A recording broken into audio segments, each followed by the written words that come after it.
So may we please be seated. Thank you very much. May we please be seated. Thank you very much. Thank you very much. I please invite the University Chaplain, Reverend Dr. Jophus Anamuah-Mensah, to please give us the opening prayer.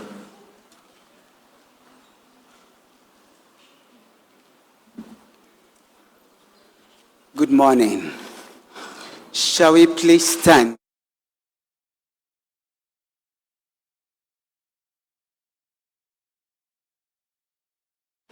Let's bow and pray. Almighty and everlasting Father, we give you all the glory, we give you all the praise.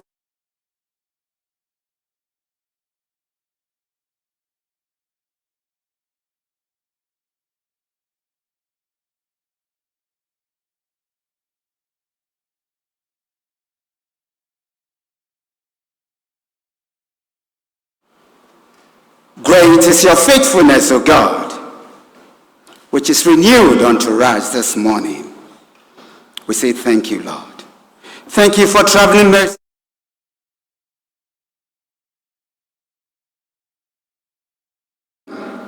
Which is an initiative by the Education and Skills Development Foundation, working together with other organizations to make this possible. We thank you for all that will happen this day. But we especially thank you for the life of our celebrant, your child, who will be honored today. Thank you for the long life you have granted him, the good health, and for taking care of him till now. We bless your name for being with him throughout all the troubles that came his way, for conflicts that he went through, dividings without and fears within. Through it all, Lord, you were with him, and you have seen him through till now. We give you all the glory. We acknowledge that it is your doing. May your name be praised. We're committing the entire ceremony into your care. We pray that take absolute control. May all be done to your glory, and let your blessings be upon us all here in gathered. These are many blessings we ask. Through Jesus the Christ, who died and rose from the dead and reigns forever, now and forevermore. Amen. Amen. Please be seated.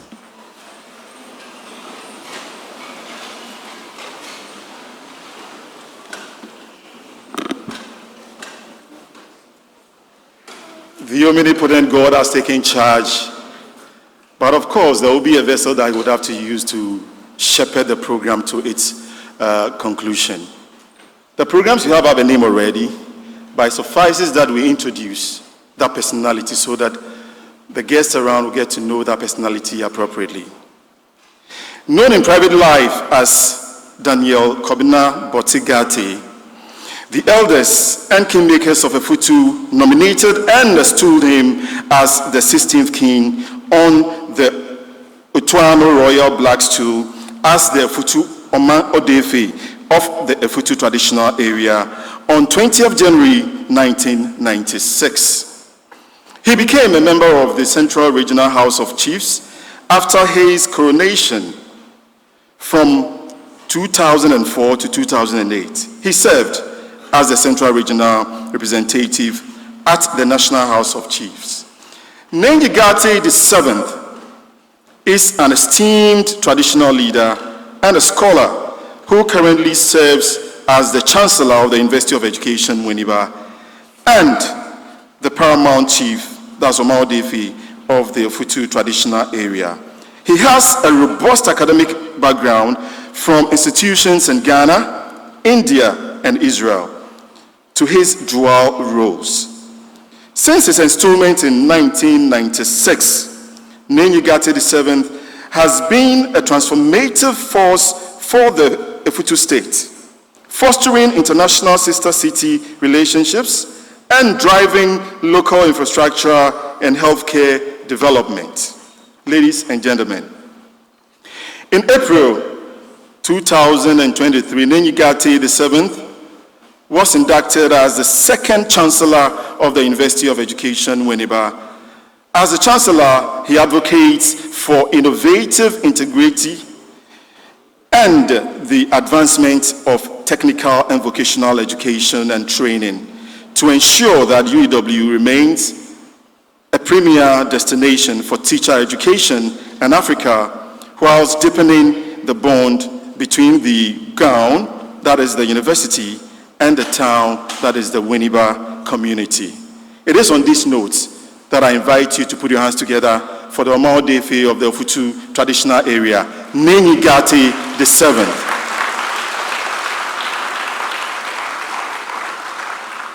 We will now invite Nenyi to give us his acceptance address. Nenyi, please let's continue with the applause for him.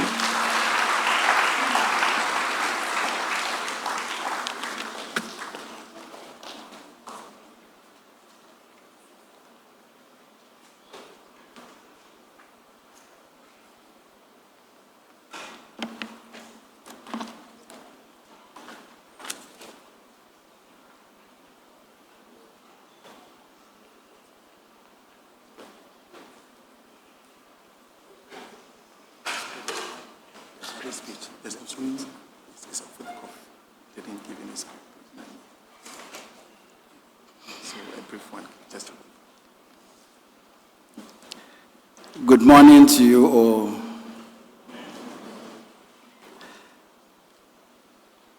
I'm much honored and pleased to be invited to chair this very important event. Knowing the honoree very well, having worked with him from the Traditional Council, we are pleased that today, out of his good works, academia has found it prudent to bestow on him this big honor. I accept this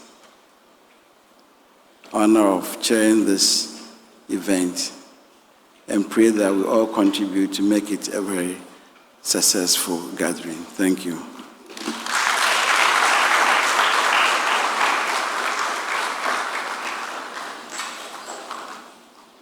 Please, let's do it better for Nenyi. Chairing a great function such as this one is not an easy one, but he has accepted it to do for us this very great honor. The Winds Band will now give us the anthem of the University of Education, Winneba. Please, shall we be upstanding?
you very much, the Wings Band from the music department. We are grateful. Please, you may take your seat. At this juncture, we are on the land of the University of Education, Winneba, and we need to be welcomed properly. I am honored to introduce the first gentleman of the University of Education, Winneba. He is our Vice-Chancellor, a distinguished professor of wood science and technology. He has a deep knowledge and appreciation of education, especially TVET. Ladies and gentlemen, help me welcome Professor Stephen Jophus Anamuah-Mensah, the Vice-Chancellor of the University of Education, Winneba. You can do it better for him as he welcomes us to this honorable program.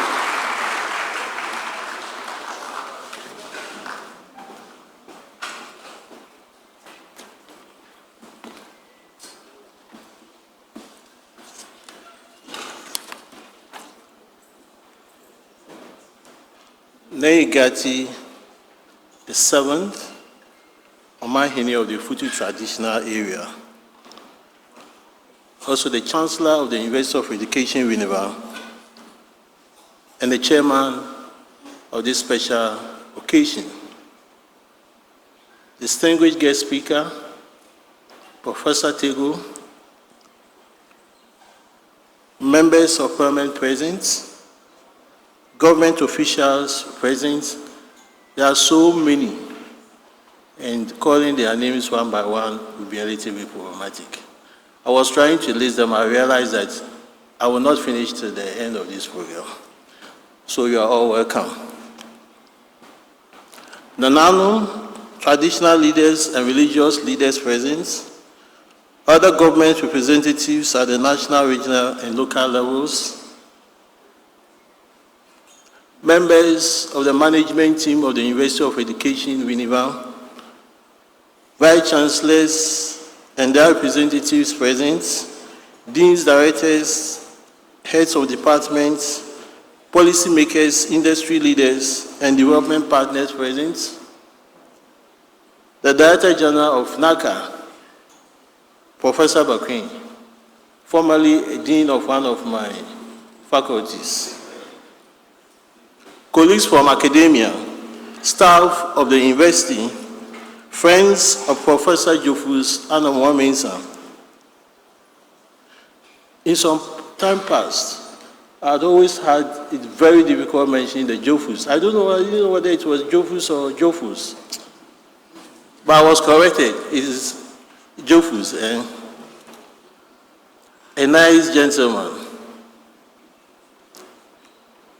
All of his friends here, you are welcome. Alumnus and students present, our friends from the media, distinguished ladies and gentlemen, all protocol duly observed. Good morning to you all. It is my great pleasure on behalf of the management, staff, and students of the University of Education, Winneba, to warmly welcome you to this historic gathering for the inaugural Jophus Anamuah-Mensah annual public lecture on TVET, Transformation in Africa. Today is not just about convening a lecture. It is about honoring a legacy and confronting a question that Africa can no longer postpone. Most especially if you look at the challenge of unemployment confronting our nation, we can no longer postpone that question. And that question is, how do we turn our youthful population into a skilled, productive force for transformation? And it is entirely fitting that we do so in this hall named after a man who helped answer that question long before it became fashionable. And his name is Professor Jophus Anamuah-Mensah.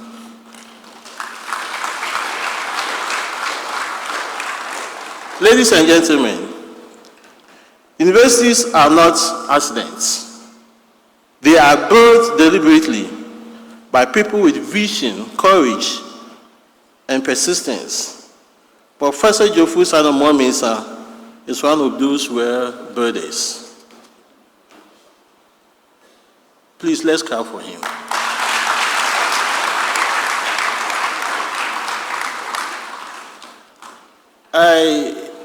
We had a chat in the morning. They paid me a courtesy visit in the morning. And I told him some of the things that I admire about him, that I deliberately learned from him. I'm trying to be like him, but I'm not able to. But to some extent, I know I'm getting there. He is a man of value. He's morally, can I say upright? Upright. And he's ethical in all that he does. When I was reading the speech from the Vice-Chancellors Ghana, I read a portion that read, he's never thrown a blow before. He is a gentleman. As Vice-Chancellor, he did not inherit a finished institution. He helped build the University of Education, Winneba, into what is today Africa's first university solely dedicated to teacher education.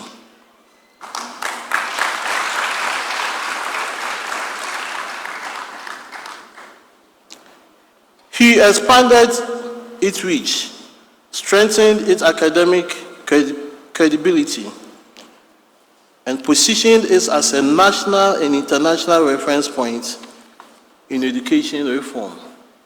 And no wonder, he led the major educational reform that took place in 2002. And all other reforms that has occurred subsequently has just been revolving around the same thing. Just like talking about Newton's first law of, motion, second law, third law. Those laws has never been changed. All other laws revolves around it. He did not simply administer a university, he engineered relevance. This conference center stands as a physical reminder of that legacy. Naming it after him was not symbolic flattering. It was institutional memory. It tells every student, every lecturer, and every visitor that vision matters, leadership matters, and impact endures. Ladies and gentlemen, if there is one idea that defines Professor Jophus Anamuah-Mensah's work, it is this: education must not only certify knowledge, it must create capability. That statement captures the urgency of our time because for too long, our systems have rewarded theory over practice, certificate over competence, and prestige over productivity. But the world has changed. Today, economics are not built by what people know alone, but by what they can do with what they know. That is why his role in Ghana's 2002 education reform remains so significant. That document acted as a Bible to me when I was the Dean of Faculty of Technical Education, especially involving the master craftsmen in training our students. Whether we like it or not, when our cars spoil, we don't bring engineers to come and repair them. It is the master craftsmen that we send our cars to them to repair. So in training these students, why don't we bring them on to come and also share the experiences that they have, with the students? And I've been observing these recently. I've seen some of our students accompanying master craftsmen to work at various sites, and this helps them to acquire the needed skills that will enable them to fit into society. Can we clap for him? Ladies and gentlemen, let me put it plainly. Degrees without skills creates expectations. Skills without purpose creates economies. This is why this lecture matters. It is not a ceremonial exercise. It is a call to action, to rethink how we design education systems, how we value skills, and how we prepare young people for a rapidly changing world. It is our expectation that this platform brings together those who shape policy, those who drive industry, and those who produce knowledge to engage in honest, solution-oriented conversations about the future of TVET in Africa. We want this to become more than an annual gathering. We want it to become Africa's thinking space for skills transformation.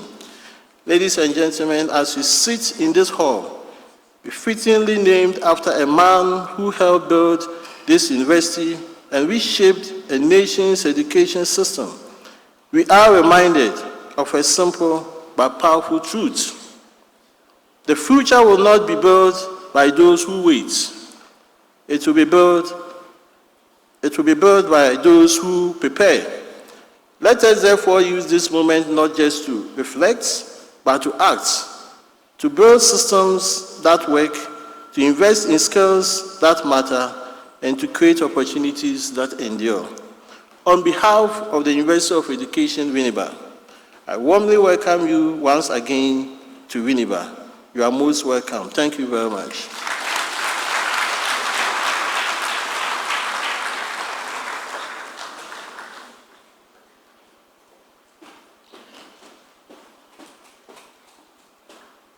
We can do it better for the Vice-Chancellor of the University of Education, Winneba.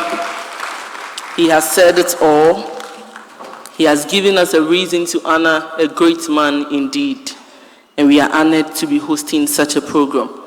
Let me remind you that this program is an initiative of ESDEV, and it is also supported or in collaboration with the University of Cape Coast.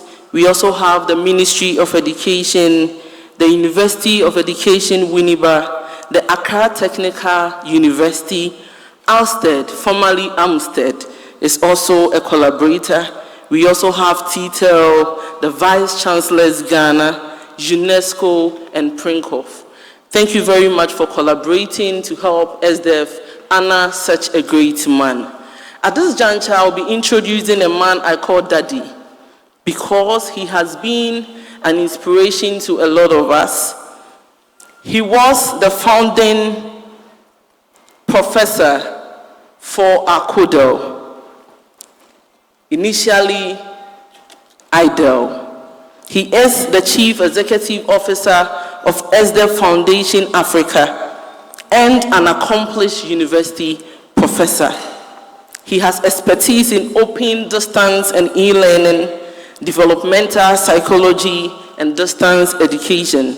He has led major consultancies and projects in educational program evaluation, quality assurance, and teacher education for institutions including the World Bank, UNESCO, and the British Council. He contributed to the development of national quality assurance guidelines for Ghana's colleges of education. He is also one who championed the distance education and e-learning in UEW from 2017 to 2022.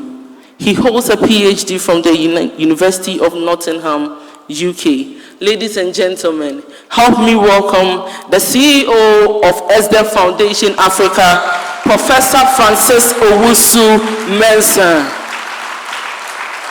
popularly known as Dada.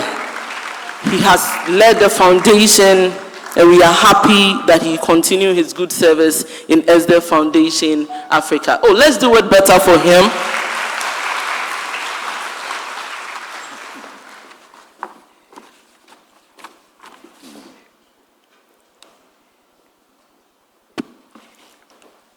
Thank you very much, Sheila, for your kind words. And the list for the protocol is very tall. So, Nana Chair,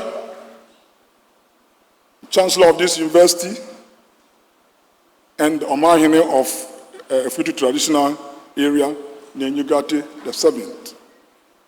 I will stand on the existing protocol already established to deliver the rationale for organizing this lecture. Thank you very much. ESDEV Foundation Africa is a non-governmental, non-profit making Pan-African organization whose passion is to see the youth on the African continent acquire employable skills so that they will contribute positively to the socio-economic development of the African continent. Our website is there, and you can get more information from it. ESDEV stands for Education and Skills Development Foundation Africa. I am honored to share briefly the thinking behind the institution of the Jophus Anamuah-Mensah annual public lecture on TVET transformation in Africa.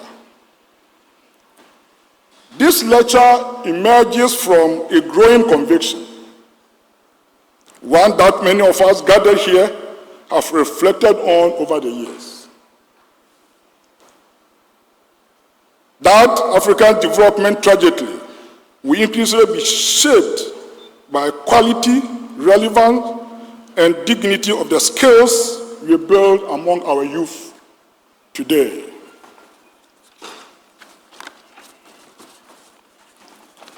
Across the continent, educational systems continue to expand.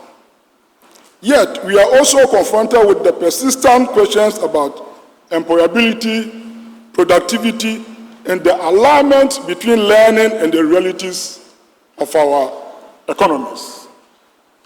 Those that we train in schools, how well do they fit into the world of job? It's a major issue that we have to address, even as we turn out many and many of such graduates. Technical and vocational education and training therefore occupies a strategic place in our collective search for inclusive growth and sustainable transformation. It is within the broader context that ESDEV Foundation Africa has worked to convene platforms such as the African Regional Conference on Exhibition on Education and Skills Development, which we normally refer to as ARCEDS. Through ARCEDS, we have sought to create spaces where policymakers, academics, industry leaders, development partners, and young people can engage honestly with the future of education and skill development on our continent. The institution of this public lecture builds on this journey. It represents a more reflective intellectual space, one that allows us to examine reform experiences, share emerging evidence, and deepen collaboration around TVET transformation in Africa. It is also deeply fitting that this lecture bears the name of Professor Jophus Anamuah-Mensah. For many of us, Professor Jophus Anamuah-Mensah is not only a distinguished scholar, as the VC has eloquently told us.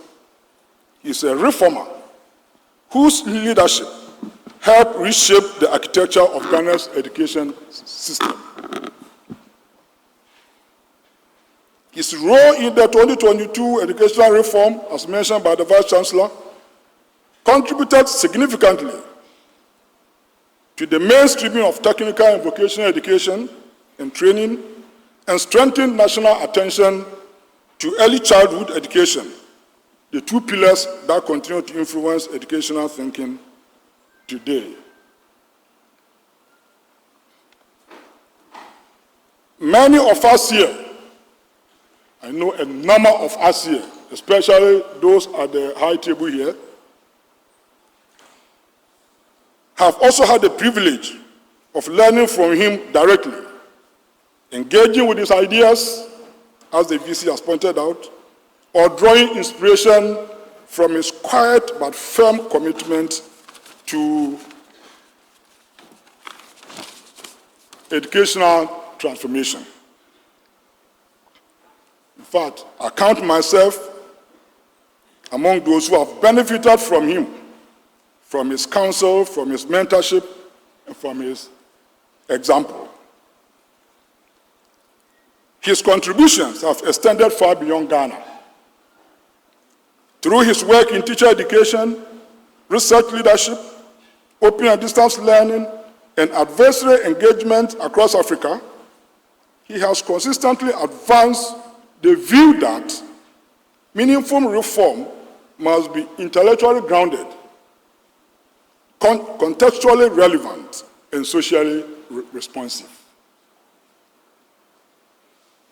At ESDEV Foundation Africa, we have had the fortunate to continue drawing on his wisdom as his role as the chairman of our International Advisory Board. His guidance has shaped our institutional philosophy, one that combines thought leadership with partnership building and practical implementation in advancing education and skill development for Africa's transformation agenda. This lecture, therefore, is not merely commemorative. More than that, it is intended to sustain a tradition of dialogue, reflection, collective responsibility among TVET in Africa. It offers an opportunity to strengthen collaboration between government, academia, industry, and civil society, while elevating the status and attractiveness of skill pathways for our young children. That's our firm belief, that if you want the emerging youth on the African continent to be useful and to contribute to its growth, they need skills, employable skills. We are therefore grateful to the Ministry of Education, UNESCO, our university partners, TVET institutions, industrial actors, and development organizations whose support makes this vision possible. Nana Chair, as we prepare to listen to the Maiden lecture, I encourage all of us to engage actively, not only as participants in an event, but as contributors to a shared continental effort. The future of TVET in Africa will depend on the strength of our ideas, the depth of our partnerships, and the courage with which we pursue them. Finally, in honoring the legacy of Professor Jophus Anamuah-Mensah, we also affirm a continuing responsibility to build education systems that expand opportunities, strengthen resilience, and unlock Africa's full human development. Thank you very much for your attention.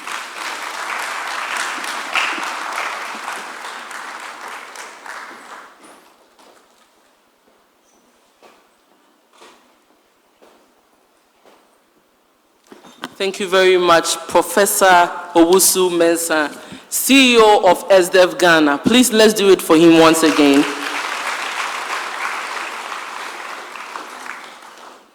The list of dignitaries is tall, but we still have to acknowledge who we have to acknowledge.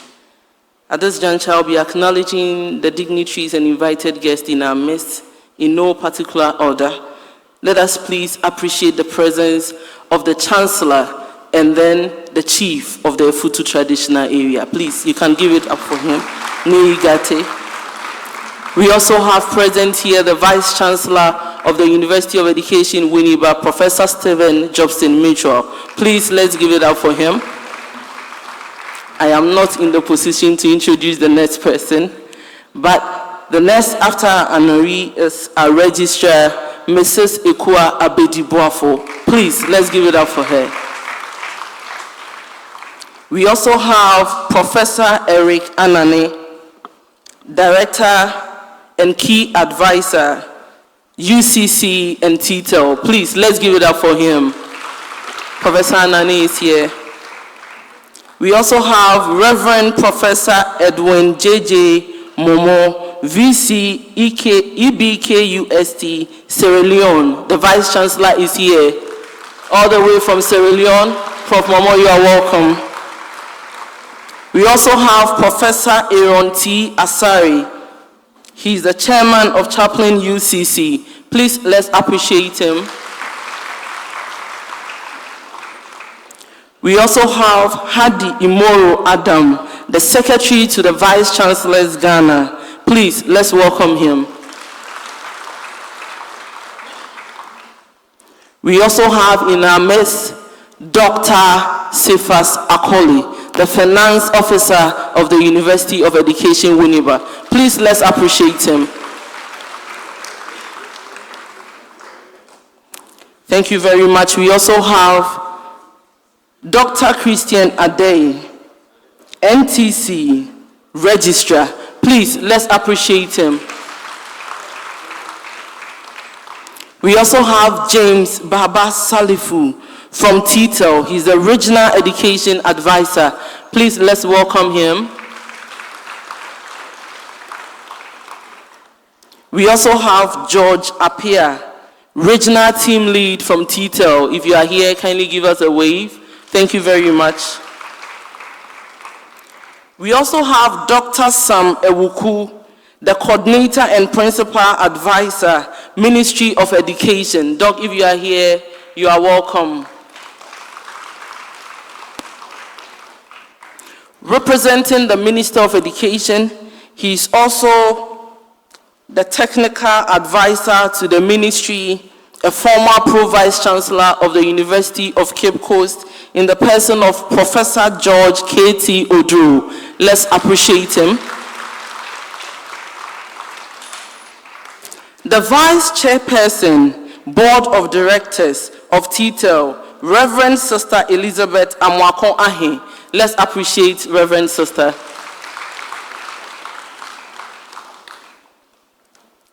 Dr. Prince Kofi Klugerson from CELTEL. He's the chairman. Please, let's appreciate him. And one of UW's own, Professor Samuel Ofori Bekoe from NACA, Director General. We also have Mr. Kwame Alovi, NTC Board Chairman. Sir, you are welcome. Another UW son, Professor Samuel Atintonu, Prenkoff, National President. Let's appreciate him. We have students and tutors from the Ghana National College in our midst. Kindly give us a wave. Kindly give us a wave. They did so well. Let's clap for them. The chaplain of the University of Education, Winneba, Reverend Dr. Nananan. Please, let's clap for him.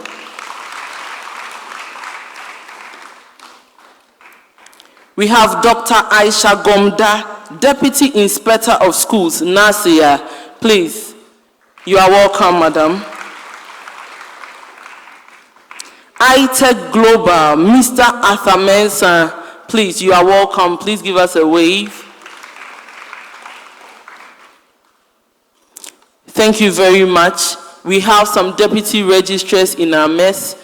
Dr. Francis Na Akronu, he is the college registrar for our CODEL. Please, let's appreciate him.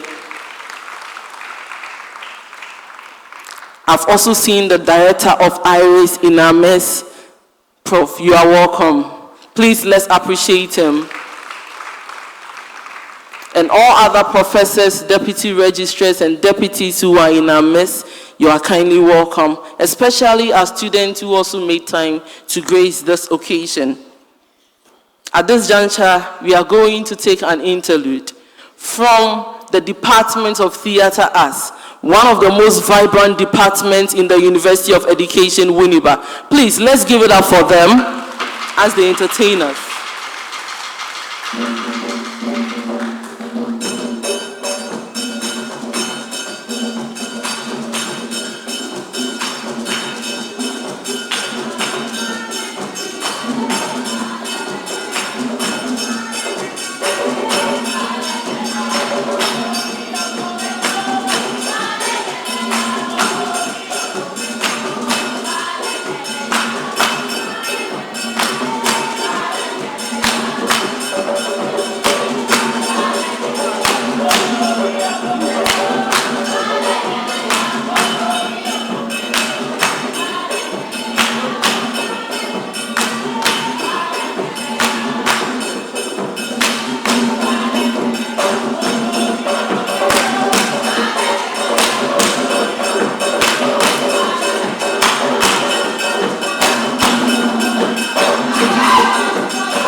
is coming from student of the theater department of the School of Creative Arts, University of Education, Winneba. Let's do it better for them.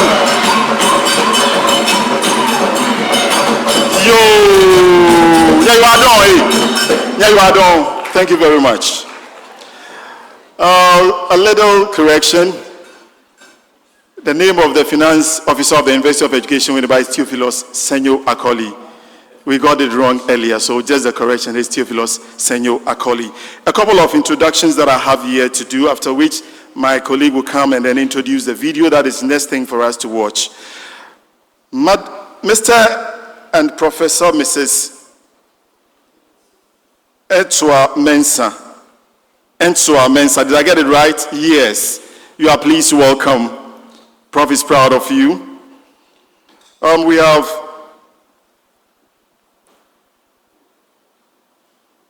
I hope I'm getting it right. Is it Professor Vincent Asamfo? Professor Vincent Asamfo. Thank you very much. Thank you very much. That is the NACA Council Chairperson. NACA Council Chairperson. We have Professor Mark Appiah, President, CSIR Costs. Please, thank you very much for honoring this invitation. Then we have the family of the celebrant. Please be upstanding, let's acknowledge you. Please be upstanding, let's acknowledge you. Thank you very much. Thank you very much for honoring the invitation. And backing, I call him my father, Professor Jophus Anamuah-Mensah. Thank you very much. Please take your seat. We have Engineer Isaac Bainin. Engineer Isaac Bainin, please give us a wave if you're around. And then we have the Regional Director, TVET. TVET. Please, let's see your hand. Thank you very much. Sheila, you may please continue, and then, of course, take the next thing away. Thank you very much, Mr. Wuku. We also have in our mess Professor Michael Boachi-Yadom, UNESCO UCC Director General. Please give us a wave. Thank you, sir. Professor Mark Appiah, President of CSI. Sir, please give us a wave. He's here. Thank you very much. Professor Mrs. Georgiana Ojo. She is the head of the Department of Anthropology. UCC, that's if I got it right. Okay, you are welcome, Prof.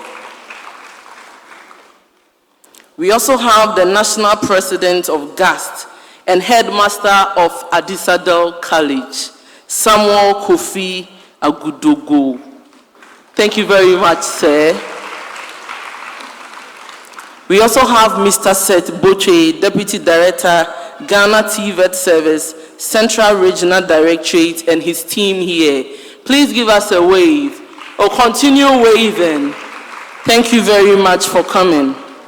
I will share a history about Adisadel later on. Thank you. At this juncture, we are going to have a video presentation from a man who wished he was here himself. He is the Assistant Director General of UNESCO in Paris.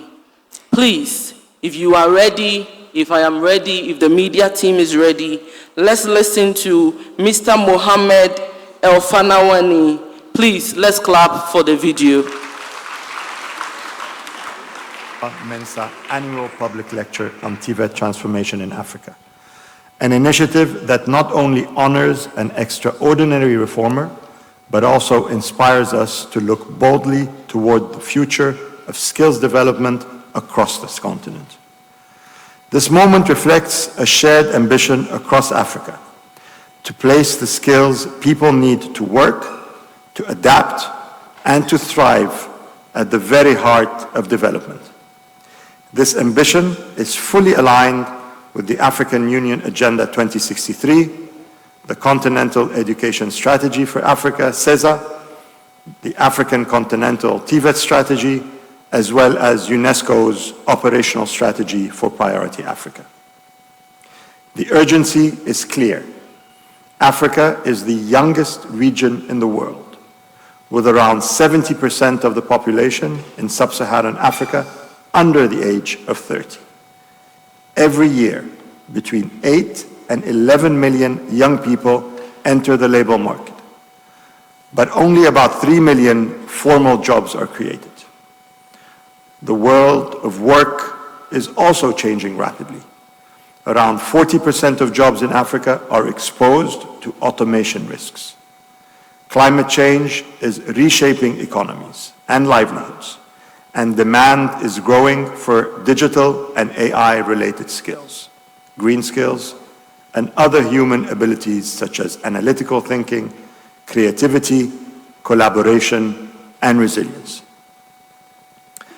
In the face of these challenges, the task for TVET systems in Africa is clear: to expand opportunity, strengthen inclusion, and enable young people, women, persons with disabilities, and people in vulnerable and marginalized situations to build meaningful and resilient lives. This requires transforming how we design, deliver, and value TVET, building systems that support lifelong learning, strengthen partnerships with industry, expand work-based learning opportunities, invest in teachers and institutions, and ensure better coordination across education, labor, and industry. TVET must not be seen as a second chance or a fallback option, but a first choice, modern, dynamic, and connected to real opportunities. TVET in Africa must be positioned to produce innovators, inventors, and highly skilled experts capable of addressing the continent's pressing development challenges.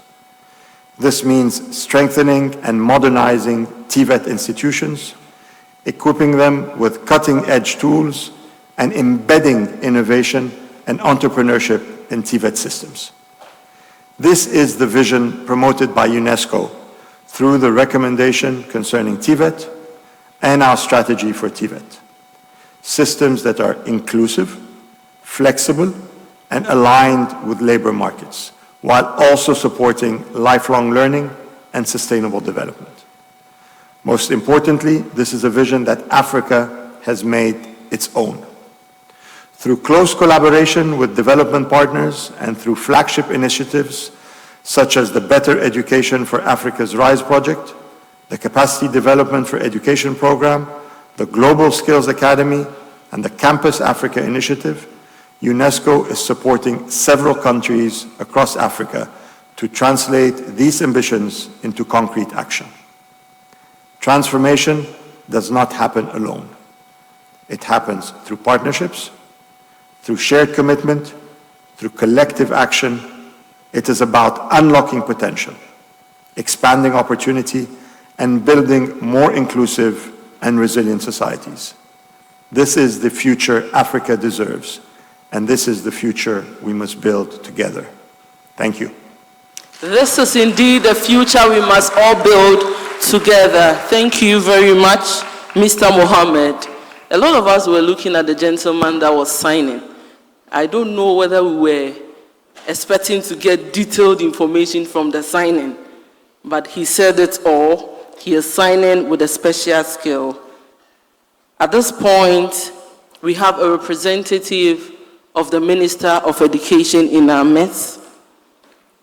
He is one person who has also risen through the ranks in academic and leadership in our universities. He was the former Pro-Vice-Chancellor of the University of Cape Coast. He was the Dean of the University of Cape Coast School of Educational Development and Outreach. He's also a technical advisor to the Minister of Education. Please, without much ado, let us welcome Professor George K.T. Ojo, representing the Minister of Education of our noble country, Ghana.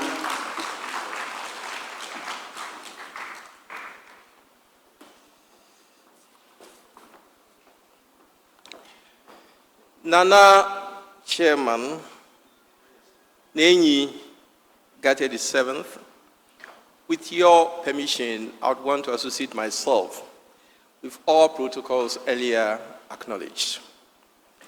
Now I read the minister's message. It is a privilege to join you at the inaugural Jophus Anamuah-Mensah annual public lecture on TVET transformation in Africa. I commend ESDEV, Foundation Africa, and its partners for creating this forum at a pivotal time when African education is focused on relevance, resilience, and renewal. For decades, our efforts centered on expanding access to education, but now the challenge is to ensure education equips young people not just with certificates, but with capabilities to innovate, produce, create jobs, and contribute to national development. Technical and vocational education and training, TVET, is central to this mission. Nana Chair, Ghana faces demographic shifts, technological change, and evolving job markets.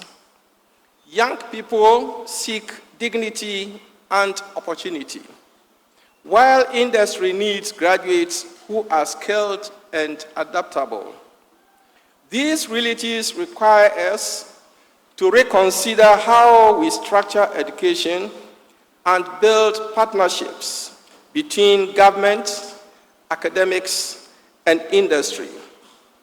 Ghana's industrialization depends on dignifying skills. This lecture fittingly honors Professor Jophus Anamuah-Mensah, a scholar, institutional leader, and educational architect. As founding Vice-Chancellor of the University of Education, Winneba, he established one of Africa's major teacher education institutions. His leadership at the University of Cape Coast enhanced academic planning, postgraduate education, and flexible learning pathways, showcasing his foresight.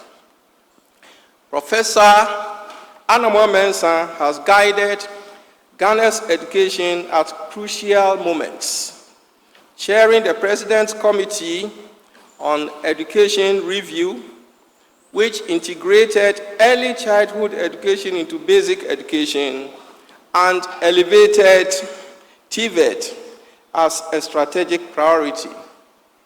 These reforms strengthened national TVET coordination, shaping policy today. He has always championed teacher education, emphasizing that the quality of teachers determines national outcomes. Through curriculum reform, international assessments, and strategic planning, he has kept Ghana's educational transformation research-based and forward-looking. As a ministry, we know TVET transformation must keep evolving with national and global trends. Ghana has expanded infrastructure, strengthened competency-based training, and improved institutional coordination. Yet, further work is needed to enhance quality, deepen industry partnerships, develop instructors, and improve perceptions of technical careers. We must help young people make informed career choices, reinforce apprenticeships and workplace learning, and invest in innovation to prepare learners for emerging sectors such as digital technology, green industries, and advanced manufacturing. Platforms like this lecture, Foster Reflection and Partnerships, reminding us that educational reform is a continuous collaborative process. Nana Chair, I am encouraged by the continental vision of this event. Africa's education challenges are connected, calling for shared responses.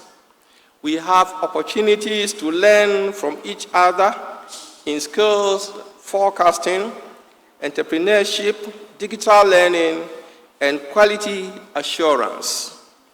Ghana remains committed to collaborating with regional and international partners such as UNESCO, the African Union, development agencies, universities, and civil society to build responsive education systems. I acknowledge ESDEV Foundation Africa's key role in fostering dialogue and collaboration around education and skills. Their continued engagement, including the Africa Regional Conference and Exhibition, highlights the value of partnership in advancing national and continental agendas.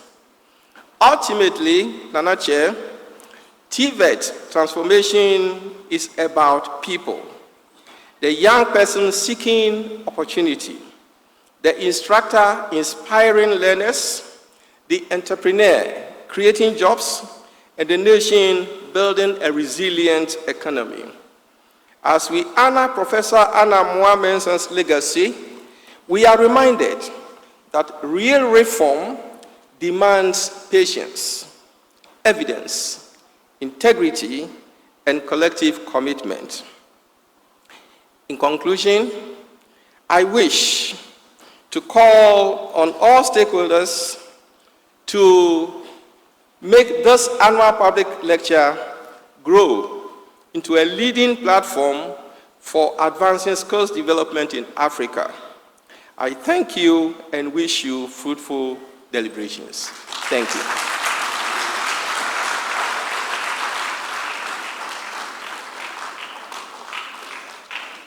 It is not easy to wear the shoes of another person. Please let's do it better for Professor Odro for the wonderful delivery. Prof, we are so grateful. You did it perfectly. I am sure the long time we all be waiting for is this. But before I introduce the keynote address giver, there is one other person that we skipped during the introduction, Professor Irene Osho. She has worked with Professor Jophus Anamuah-Mensah SACCOS for a very long time. Please let's acknowledge her. Thank you, Prof, for coming and backing us.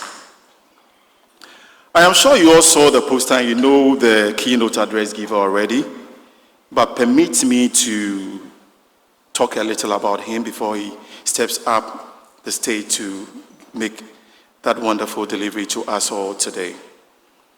Our keynote speaker is an emeritus professor of anatomy at the University of Ghana Medical School, a former Vice-Chancellor of the University of Ghana, and a fellow of the Ghana Academy of Arts and Sciences. He holds a Bachelor of Medicine, Bachelor of Surgery, MB-CHB degree from the University of Ghana in 1976. And a PhD in anatomy from the University of Leicester, United Kingdom, in 1983. He began his working life as a house officer in the Department of Surgery and Child Health at Kolebu Teaching Hospital in 1977, and then a medical officer at Cape Coast Central Hospital between 1978 and 79. He subsequently joined the anatomy department of the University of Ghana Medical School, first as a demonstrator of anatomy and then lecturer in 1984. After which he rose through the ranks to become professor in the year 2000. During this period, he took visiting academic positions for teaching and research purposes at universities in Nigeria, the UK, the United States of America, and has published widely in reputable anatomy journals. Prior to his appointment as Vice-Chancellor of the University of Ghana in 2006, he served a few years as head of Department of Anatomy, Dean of the Medical School from 2000 to 2005, and Provost of the College of Health Sciences from the year 2005 to 2006. He was a member of several boards and committees of the University of Ghana and represented the medical school on the first two strategic plan committees of the university. Internationally, he has served as a member of the Council of Association of Commonwealth Universities, member of administrative boards of International Associations of University. In 2011, he led the visitation panel to University of Dar es Salaam, Tanzania, at the invitation of the university's chancellor. He was also a member of the IAU team to assist Malaysia and the University of Botswana in the review of their internationalization strategies. Ladies and gentlemen, here in Ghana, he was chairman of the Council of the Center for Scientific Research into Plant Medicine, now Center for Plant Medicine Research, from January 2005 to March 2009. From 2012 to 2017, he served as chairman of the ESDEV National Council for Tertiary Education, now GTEC.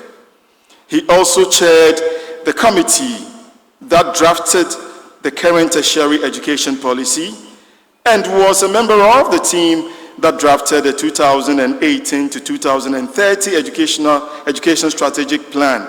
He also was the foundation chairman of the Vodafone Foundation Ghana, chairman of the Ghana Academy and Research Network, GANET, and served as a member of the council of the Anglican Church University College of Technology in Nkoranza from 2018 to 2014.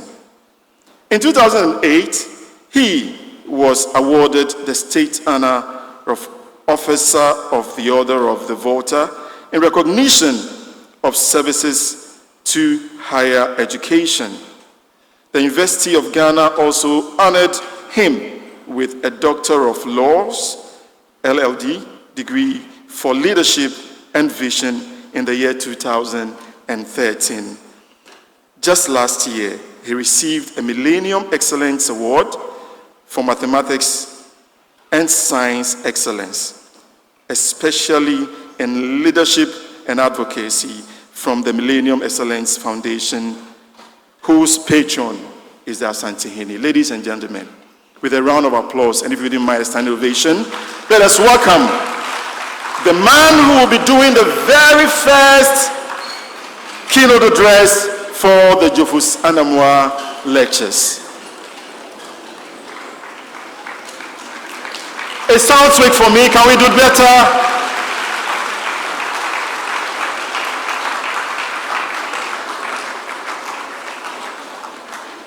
Thank you.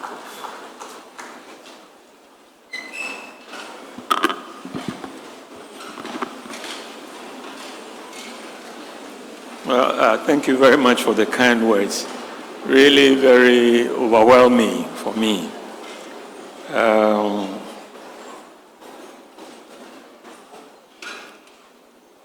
Distinguished chairman, who is also the chancellor of this great university, to which my friend Jophus has contributed so much. Nei Gate the 7th, right? I read from your short biography that you attended Accra Academy. So I'll say Accra Bleo. unfortunately, I went to St. Augustine's College. So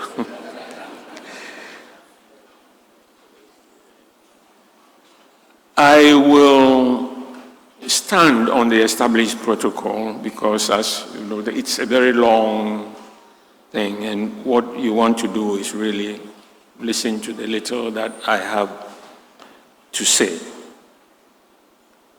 So, ladies and gentlemen, permit me first to thank the organizers, ESDEV Foundation Africa, especially the CEO, Professor Francis Owusu-Mensah,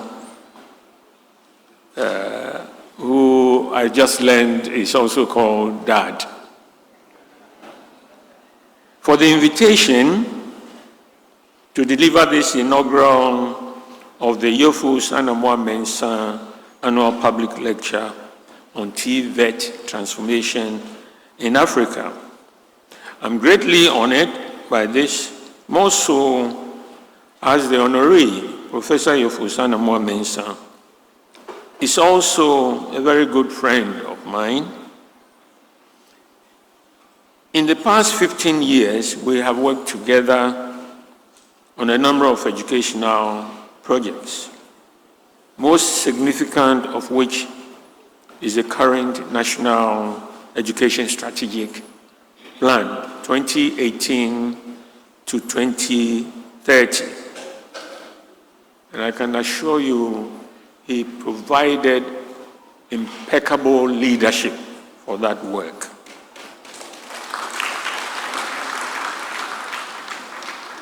And when I describe somebody using such words, you know that that person is truly, truly right up there. I'm not known for hyperboles, no.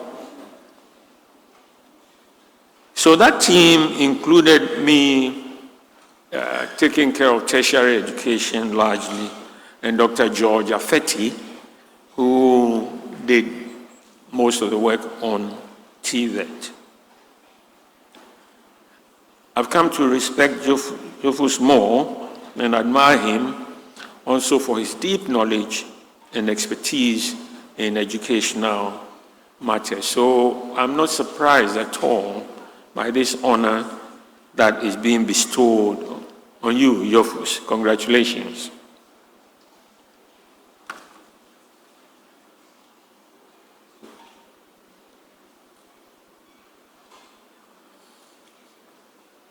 So, Mr. Chairman, in academic settings, we like to do PowerPoint presentations, and that's why I've got something there. It's not to show off that I know. But the plan that I have is to talk about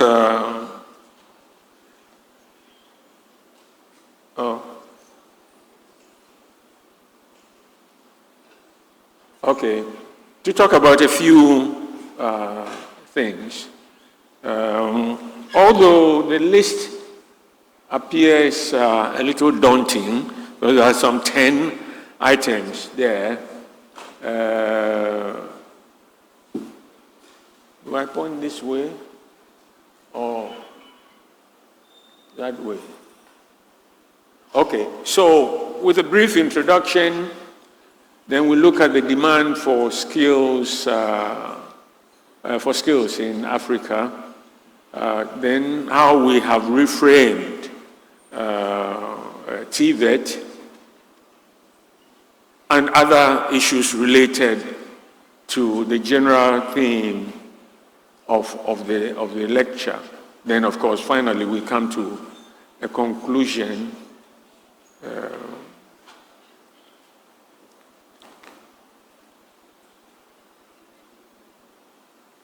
Mr. Chairman, formal TVET has existed in Africa since colonial times.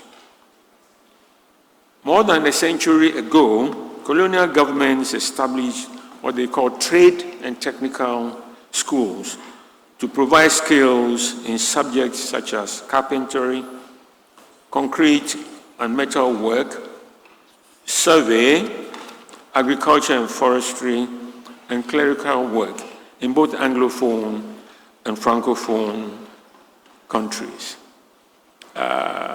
I think everybody here probably knows SECTEC at Takoradi.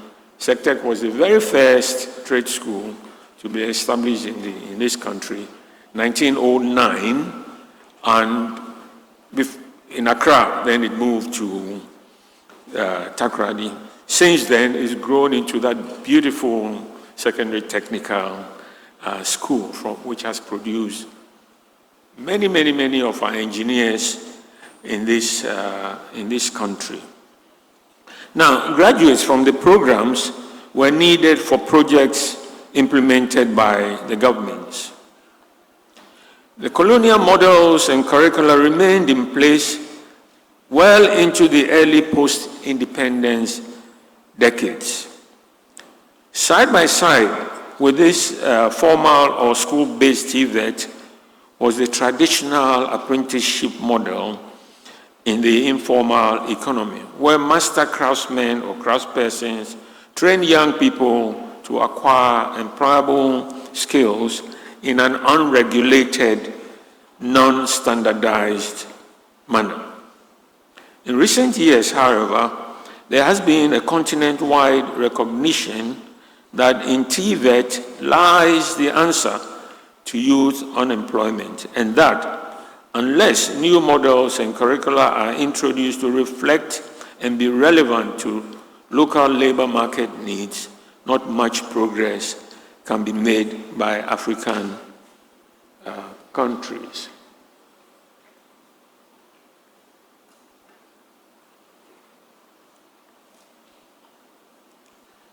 Transformation of technical and vocational education and training is one of the most strategic development levers of Africa's future and indispensable to its transformation. This transformation, Mr. Chairman, is not an academic exercise. It is both a development imperative and a social contract. As Africa prepares to harness the promise of its young population, TVET must be repositioned at the center of national and continental strategies. This is a real challenge facing all African countries. But in recognition of this challenge, the African Union recently developed an African continental strategy for TVET to foster youth employment, and this strategy has just begun from 2025 and is going to span to 2034. And this is to guide member states in their quest for an effective response to the unemployment crisis. This continental strategy addresses issues of sustainable development, social justice, and employability for all. Mr. Chairman, across the continent, more than 20 million young Africans are entering the labor market every year with hope and ambition, but with skills which very often are not responsive to the needs of the economy. Yet, too often, economies struggle to provide opportunities that match their energy, that's the energy of the youth, and their potential. This reality is not a failure of youth, it is a failure to build systems that equip young people with relevant market skills. In addressing the challenge, we see real evidence-anchored reform unfolding in countries like our own, Ghana. Ghana's experience not only reflects the aspirations of millions of its youth, but also offers practical ways cautionary insights, and lessons for the broader African TVET agenda. Under the title Transforming Technical and Vocational Education and Training, TVET, in Africa, Lessons and Evidence from Ghana's Reform Journey, I present Ghana basically as a case study, not as a perfect model, not that we have all the answers, but as a practical example of reform, reinvention, and the challenges that accompany transformation. And I have deliberately framed the topic this way in order to pay tribute to the man we are honoring by this lecture series, Professor Jophus Anamuah-Mensah, for his contributions towards shaping the reforms in the country. This is a picture I took from the African Continental TVET strategy, and I think it clearly shows the kind of thing that we are talking about. Young people learning skills, and young people using the skills they have learned. Now, demand for skills, Africa's demographic and economic imperative. Africa's demographic trajectory is well known. The continent is home to the world's youngest population, and this cohort will continue to grow for decades to come. This demographic reality can be our greatest asset. Everybody says a population, people are asset, but they can also be our greatest liability if we don't do things right and if we don't do the right things. Youth numbers alone are not development. The real challenge is employability, and that requires skills that are matched to labor market needs. Every year, millions of young Africans leave school with a hope, ambition, and expectation. Yet too many encounter an economy that cannot absorb them meaningfully. The result is rising youth and unemployment, informality, migration pressures, and social frustration. Some, as we know, decide to walk across the Sahara Desert to what they think are promised lands. Others engage in precarious activities as street vendors and temporary workers with little hope of earning decent wages and sustainable livelihoods. We need technicians, artisans, technologists, skilled operators to manage our economies. Across African economies, we still see traditional academic pathways valued more than vocational pathways. This stems in part from the colonial legacies that linked formal education with office work, while hands-on technical work was seen as secondary. Even after independence, this hierarchy persisted. Grammar schools and universities became symbols of success, while technical institutes were perceived as options for those who could not make it academically. In Ghana, this mindset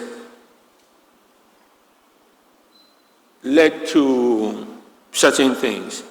Fragmented oversight of TVET across multiple ministries, weak progression pathways from TVET to higher education, under-resourced institutions, outdated equipment, and poor teaching and learning infrastructure.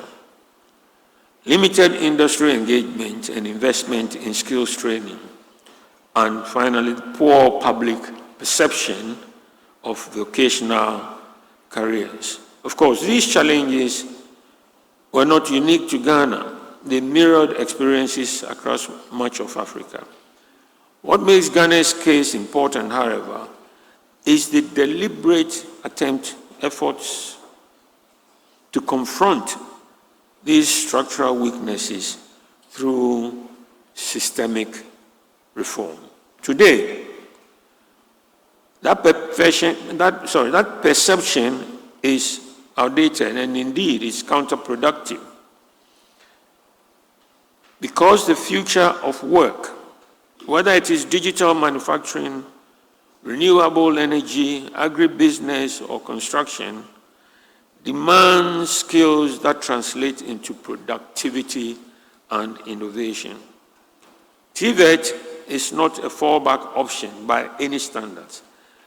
It is the engine of economic transformation when properly governed, funded, connected to industry demand and the needs of the wider economy.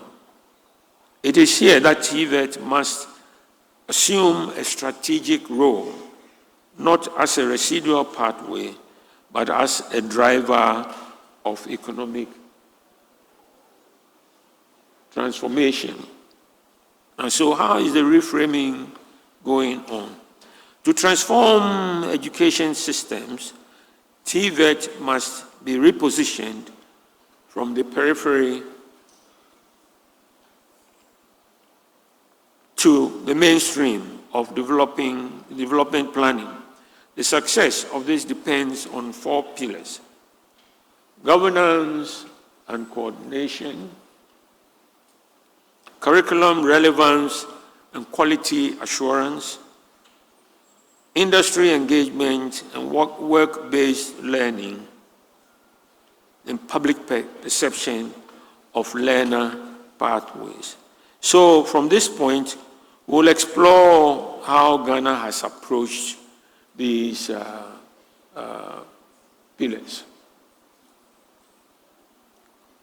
TVET governance: establishing coherent institutional structures in Ghana. One of the most significant reforms in Ghana has been the creation of a coherent governance structure for TVET. Historically, TVET provision in Ghana was very fragmented across several ministries and agencies, including the Ghana Education Service, the National Vocational Training Institute, the Opportunities Industrialization Centers, and others. This institutional fragmentation resulted in inconsistent standards, variable quality, and weak links with the labor market demand. Recognizing the need for coherence, Ghana passed the Pre-Tertiary Education Act 1049-2020. Now, this law established the Technical and Vocational Education and Training Service, the TVET service, as a corporate body responsible for managing, implementing approved national policies, and overseeing pre-tertiary TVET institutions across the country. Under this act, all TVET providers previously spread across 19 ministries, including the GES,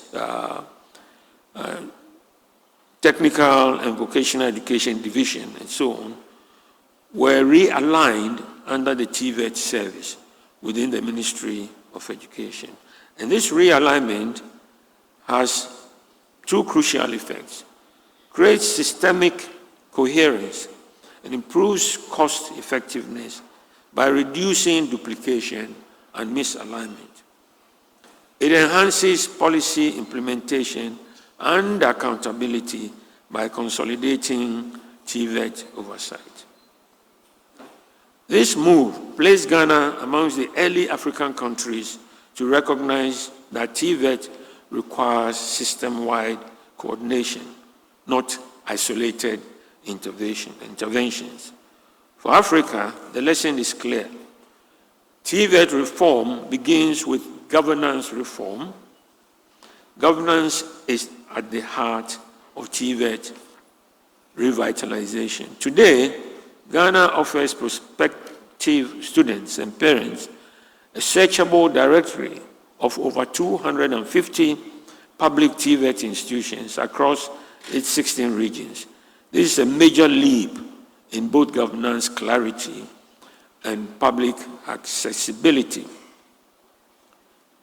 There are also some 421 private institutions operating in the country. Over 80% of TVET in Ghana occur within the informal apprenticeship sector. The establishment of the Commission for Technical and Vocational Education and Training, CTVET, as a regulatory body by Act 1023/2020 was an attempt to regulate, promote, and administer TVET for transformation and innovation. And let me point out, there's this erroneous impression is that the Commission looks after pre-tertiary institutions. In fact, the law states clearly that they regulate certain things at all levels of education, including University of Education, Winneba. So when you misbehave and they descend on you, they are in their legal right to do so. TVET and access. Rapid growth in enrollments and institutional coverage. Policy without access is meaningless, Mr. Chairman. In Ghana, strategic reforms have been associated with significant growth in TVET participation.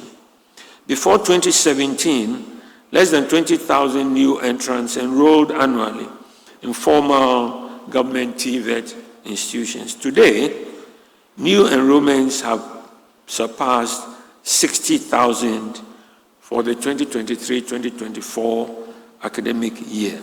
And overall student numbers in public TVET institutions, including free TVET provision, total over 157,000 learners. I thought we would clap for the country. This is just to wake up the sleepy ones. At the same time, the broader infrastructure of TVET institutions in Ghana has expanded. Now, this picture I took from the MTEF, that's the medium-term expenditure framework for 2024 to 2027, Ministry of Education. And it is a newly constructed TVET Center of Excellence. This one is at Enyina. And there are several of them all around the country.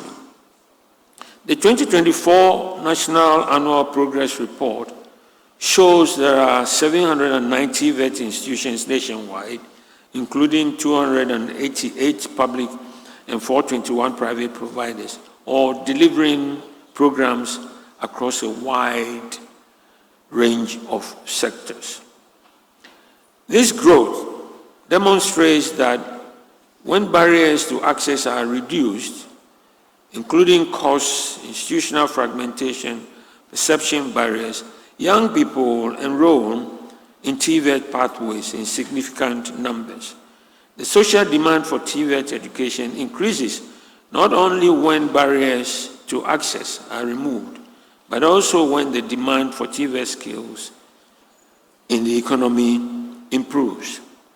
This happens when enterprises grow and innovate and have to employ more skilled workers to enhance productivity. And I'm glad that there are some industrialists among us. I've already recognized my friend Kofi Klujesin, who was at one point the president of the Association of Ghana Industry. Now we can look at quality and relevance. The issue of the competency-based training and also sector skills bodies. A defining feature of Ghana's TVET reform has been the gradual shift towards competency-based training. It's a paradigm that focuses on what learners can demonstrably do, they can show that they can do in workplace settings, not merely how long they spend in classrooms. CBT aligns training content with industry-agreed occupational standards, making curriculum design and assessment far more relevant to actual job requirements. To support this, Ghana has established sector skills bodies. These are advisory groups that link industry sectors, such as construction, healthcare, ICT, electrical installation, garment production and manufacturing, with the TVET curriculum developers. These bodies help ensure that skills training reflects real economic demand. Although progress is ongoing, with 11 of 22 planned skills, sector skills bodies operational, this approach points to a future where industry and training are jointly responsible for defining and shaping skills. This alignment of skill supply with labor market demand is a cornerstone of effective TVET systems. CBT has helped address one of the most persistent criticisms of TVET graduates, that is the lack of job readiness. Industry collaboration and involvement in CBT is a critical success factor. The informal sector integration, a Ghanaian innovation. One of Ghana's most valuable contributions to TVET thinking in Africa is its explicit recognition of the informal sector. In Ghana, as in much of Africa, the informal economy employs the majority of the workforce. For decades, this sector operated outside formal training and certification systems, despite being a major source of skills transmission through apprenticeship. Ghana's TVET reform sought to bridge this divide by, one, supporting master craftsmen persons training, introducing standardized occupational profiles, piloting certification for informal apprentices, and linking formal training to the national qualifications framework. This has opened the space for recognition of prior learning for informal sector workers, flexible learning pathways, and modular certifications. So the young people here, if any of you is in informal training, there's hope. This approach acknowledges a critical African reality. Skills development does not begin and end in formal institutions. For Africa, Ghana's experience demonstrates TVET systems must be inclusive, flexible, and rooted in local economic practices, not imported wholesale from industrialized contexts. Higher TVET pathways, the issue of the technical universities. A major breakthrough in Ghana's education architecture has been the passage and implementation of the technical Universities Act, 2016 Act 922, which provides for the conversion of polytechnics into technical universities capable of awarding degrees, diplomas, and certificates in technical and vocational fields. There have been subsequent amendments, but these have further strengthened the legal framework by expanding requirements and supporting additional conversions of polytechnic institutions into technical universities. Today, institutions like Accra, Takoradi, Ho, Bolga technical universities provide tertiary level TVET programs that blend academic rigor with practical skills training, including in engineering, technology, applied sciences, and entrepreneurship. I believe Kumasi Technical University even now has PhD programs. This legal architecture is important because it creates a continuum of pathways for pre-tertiary technical training, from pre-tertiary technical training to higher level skills and applied research, breaking down the barriers between TVET and university level qualifications. It also provides a logical progression pathway for students from pre-tertiary TVET institutions while removing the perception of the TVET track as a dead end.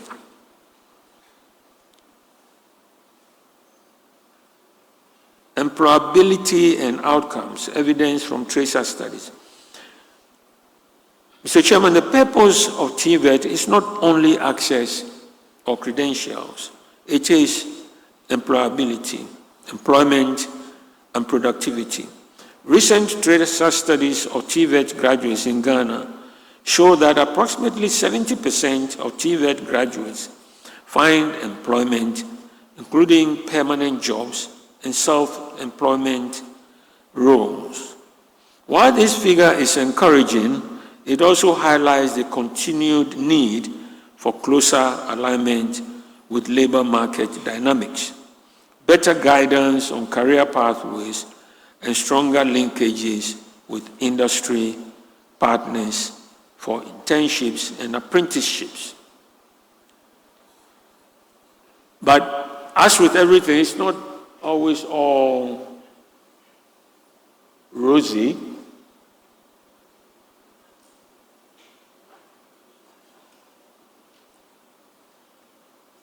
It's okay, let me just go on. That despite the meaningful progress, Ghana's experience also reveals challenges. CBT is resource intensive. You all saw the CBT center. If you're going to build 100 of them around,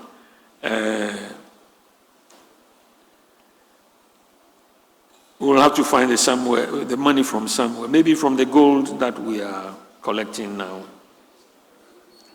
CBT implementation gaps. A 2025 skills gap study in the Ashanti region, for instance, highlights that only around 24% of institutions currently deliver CBT exclusively, due in part to infrastructure constraints and limited trainer capacity. The Ministry of Education people are here. As they say, if you want to speak to God, you can pass through the wind. So, Professor Drew, the message is through you. Infrastructure needs. Many training workshops and labs still require modern equipment and technology to mirror workplace environments. Now, trainer upskilling. There is ongoing need for robust continuous professional development for TVET trainers to keep pace with industry changes. And of course, assessment systems demand a lot of resource, human resource, material resource, financial resource. These challenges reflect what many African TVET systems face. The lesson for Africa is that CBT systems cannot succeed without investment in facilitators, infrastructure, and quality assurance. Another consideration is that TVET transformation must elevate the trainer as a professional and not treat them as an afterthought. So the trainers must be well paid, well compensated on the work. I don't know why. Okay. Public perception and social value of TVET. Perhaps the most difficult challenge Ghana faces, and one shared across Africa, is public perception of TVET. Despite the reforms, TVET is still often viewed as inferior to academic education.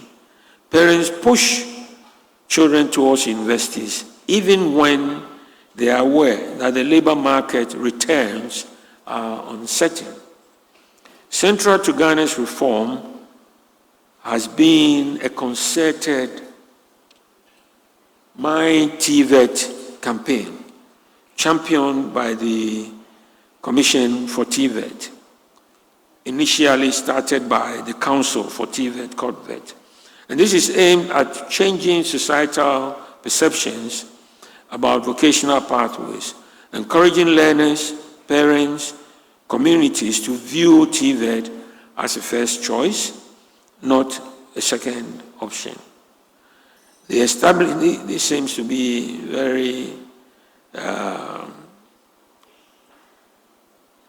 important expression, first choice and second option. I'm sure this is the second or third time you are hearing that today.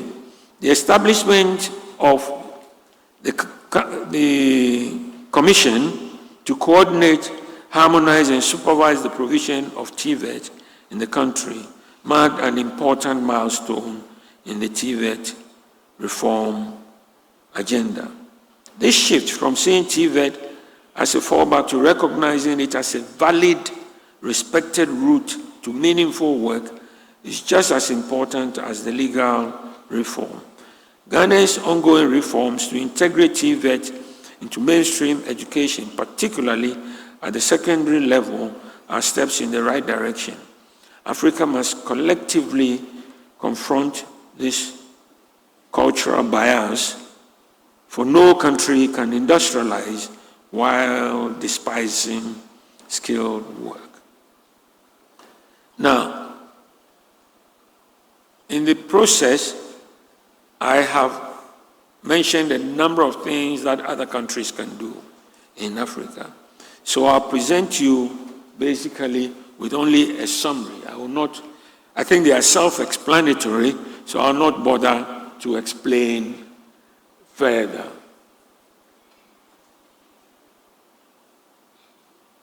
So, a few lessons for Africa from Ghana's experience. Our journey, TVET journey, offers at least the following critical lessons for Africa. Strong governance frameworks are fundamental or foundational to system coherence. Legislation matters, including laws that create institutions, qualifications frameworks, and higher level progression pathways. Competency-based approaches do help match training with real job requirements. Public investment and financing must accompany reform agendas. Access expansion matters as enrollment growth shows responsiveness to policy reform. Industry involvement is non-negotiable for relevance and quality. Tracer data and labor market evidence will strengthen policy decisions. Public perception campaigns can shift cultural biases against TVET, and higher TVET pathways in technical universities expand opportunities and status, and the continuous capacity development for trainers and institutions is essential. Mr. Chairman, I now conclude this lecture.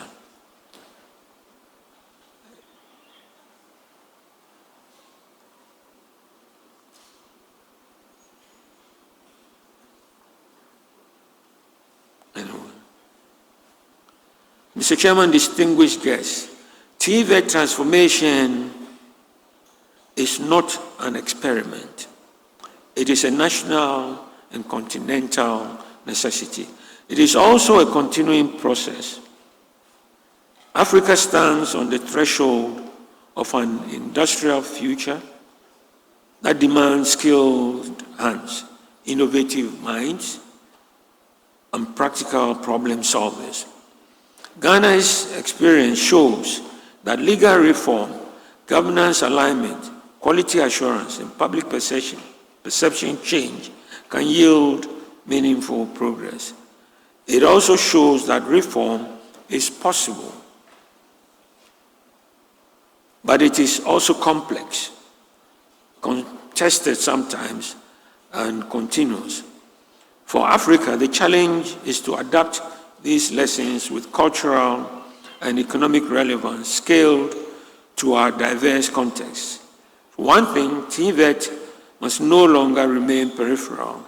It must be mainstreamed and adequately financed. Let us therefore commit across governments, universities, industries, communities, and youth networks to make TVET transformation a strategic priority in our development agenda. This strategy would also include a strong partnership between TVET providers and industry players, facilitated through government policies that provide incentives for the employment sector to collaborate.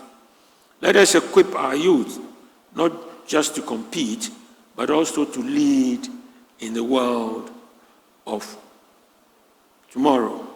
The future of Africa will not be built only on degrees, but by skills. So, Chairman, thank you all very much.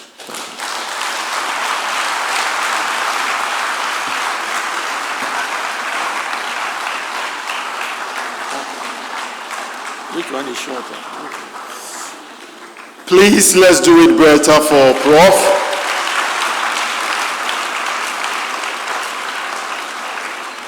My takeaway, the future of Africa will not be built on degrees, but on skills. Let's do it once again for Prof.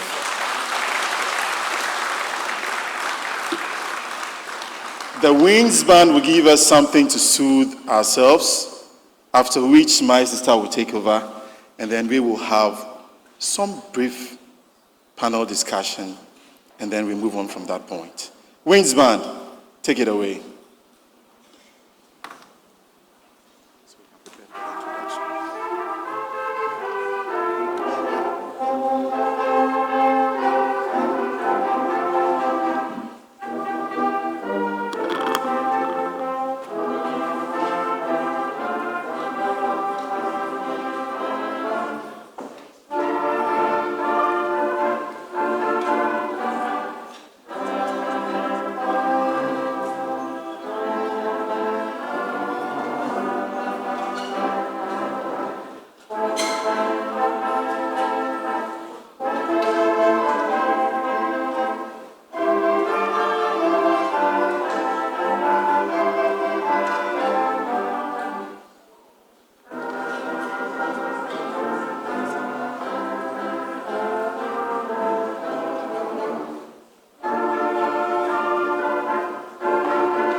Thank you very much for the wonderful performance. Edikamfo Ayebiamaye Ampa.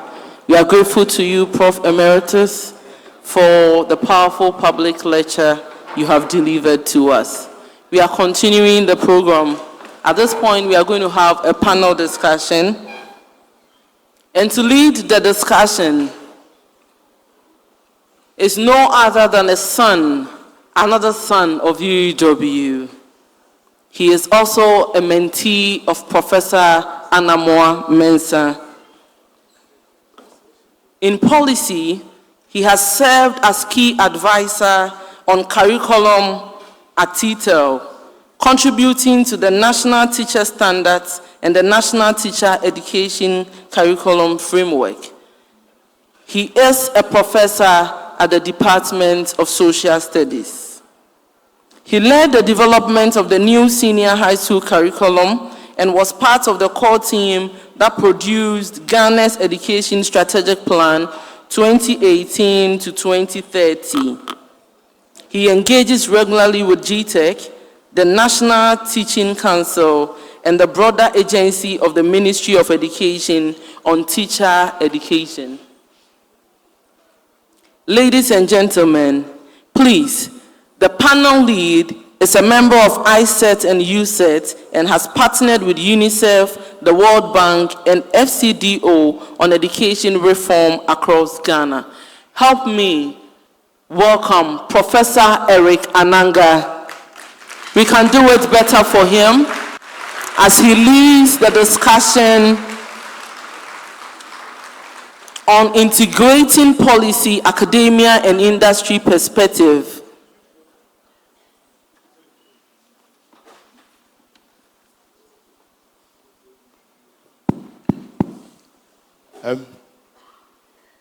Good afternoon again, everybody. And we heard the lecture by Professor Tego. He touched on if we will go forward and we will develop, degree alone will not give us what we want. But we would need degree, and you would need the skills. With me to do a brief discussion of the lecture that we just listened to, I'm going to invite three gentlemen in no particular order, but one from academia, one from policy, and one from industry. I want to invite here Dr. Prince Kofi Klujasen from industry. Let's welcome him. Invite Professor Atingtonu, Principal, Accra College, who is also the President of Prinkov, and Dr. Samuel Awuku, who is Education and Development Consultant at the Ministry of T-TEL. These gentlemen are going to help us discuss a bit more into the lecture we've just listened to. Gentlemen, before I turn to the panelists on our discussion, I want to take a moment to acknowledge the man in whose honor we are here today and who sits with us in the room, Professor Jophus Anamuah-Mensah. Thank you very much.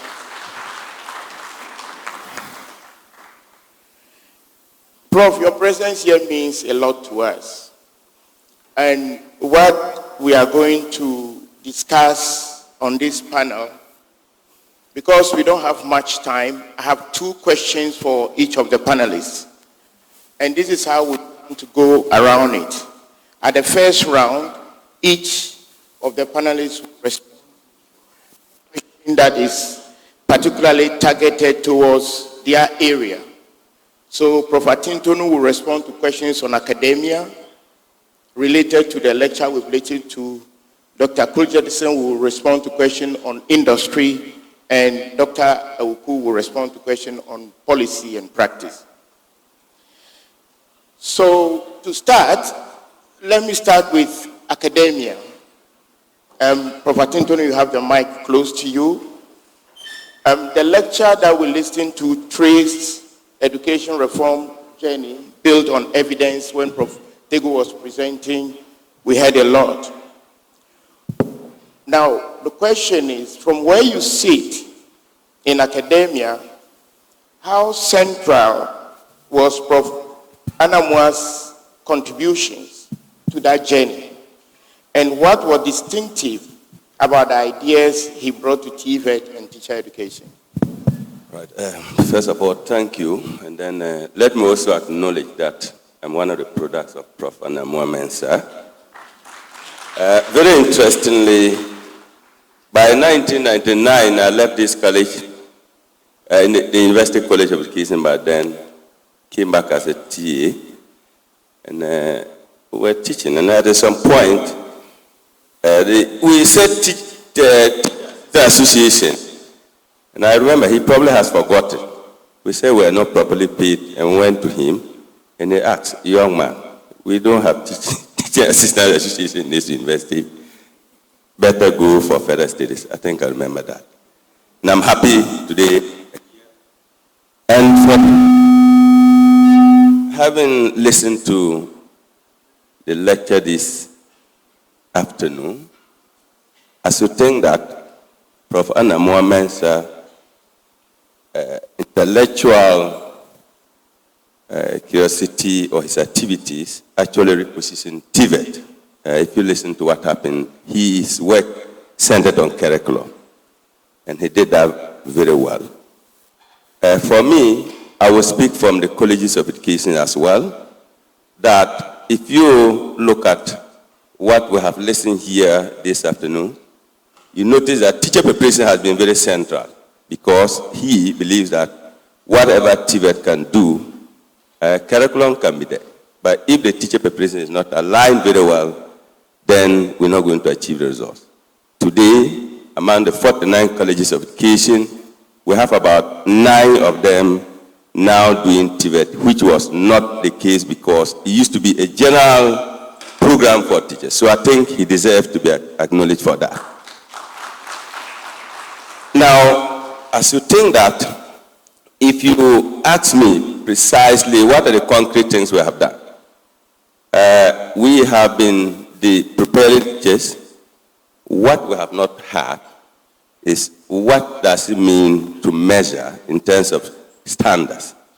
It is Prof. Anamuah-Mensah's work that makes it possible for us to have the national teaching standards, and I see amongst us here the registrar, who, as part of that change, we now introduce what teacher license is. Professional, we are preparing our teachers. So it is entirely his work has improved teacher quality, not only in the traditional way of training, also transforming TVET colleges. So,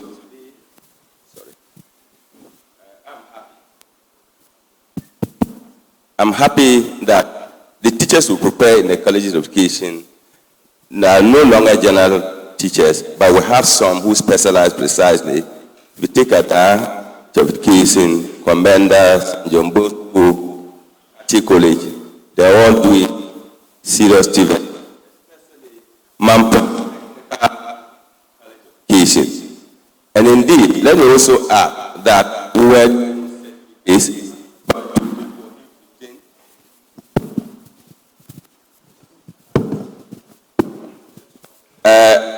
Anamuah-Mensah worked with T-TEL to transform the teacher education curriculum from first certificate awarding to diploma awarding by 2012. They made sure we had an act by 2012 which positioned them as tertiary institution. By 2018-19, we started to produce degree teachers. And in Ghana today, the qualification to teach in the college is now a first degree, and I think he deserves an applause for that. I remember very well when they were talking about making the colleges to produce a degree, people were questioning, are they prepared to do degree training? He said yes. Beyond that, I think even the staffing of the colleges now has also improved, again, as a result of the work that he has done.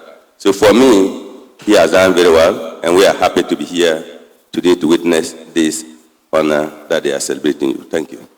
Thank you very much, Prof. Atintono. I want to move to my extreme right and then speak with Prof. Awoku. So, Sam, looking at where you sit, the vantage position of policy, advice, and work in the ministry, where did Prof. Jophus' work matter most in shaping the reform on TVET, and what made it stick where it is?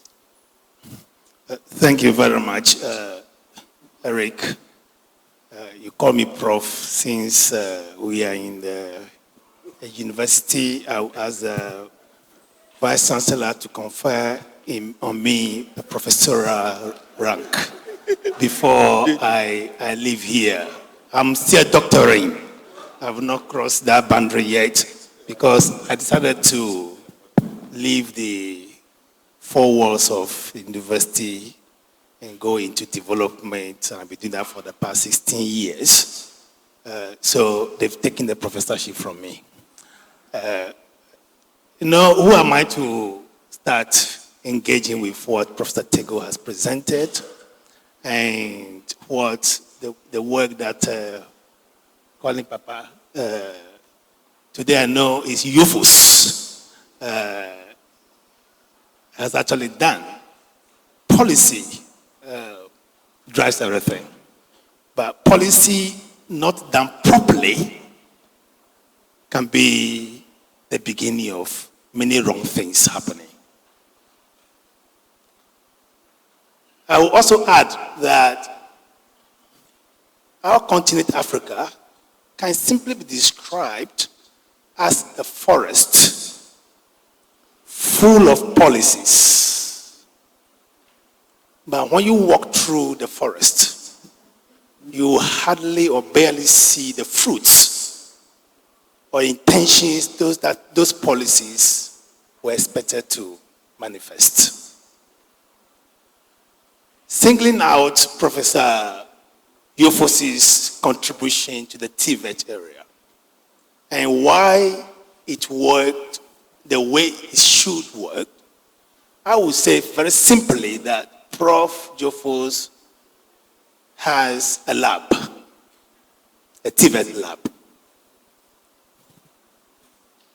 Those of you who do not know, Prof. Jophus has a TVET lab where his ideas are tried and retried before they come out. For example, the first time I visited him, he showed me his lab where, various things, even baking, a technical institute in the house. So that's where the ideas were coming from. So clearly, policies developed, I use the word engineer, policies that are engineered from practical standpoint, from bottom up, would definitely work. In the absence of that, it will work because they will have what I call, in my work, policy work as commonality capital. And they will not work because there will be commonality deficits. So Prof has positioned his policy work, education reform, within these two, making sure that every individual who matters to be at the table for the policy to be crafted, engaged, and re-engaged are all included. And that made a difference. Again, it was also very timely. And the person he is as well also counts. And that's the reality. But as Prof. Tego presented, there were few policy issues that came up. The first one is whether our education policies, and specifically TVET policies, will reproduce inequality or interrupt it and emancipate our young people from social oppression and economic oppression. That came out very clearly. The second one is policies alone will not do the work. Policies must go with real investments. So we take CBT, as Prof mentioned. What has been the investment? That investment, was it from government or from donors? I think Prof will tell us if we ask him.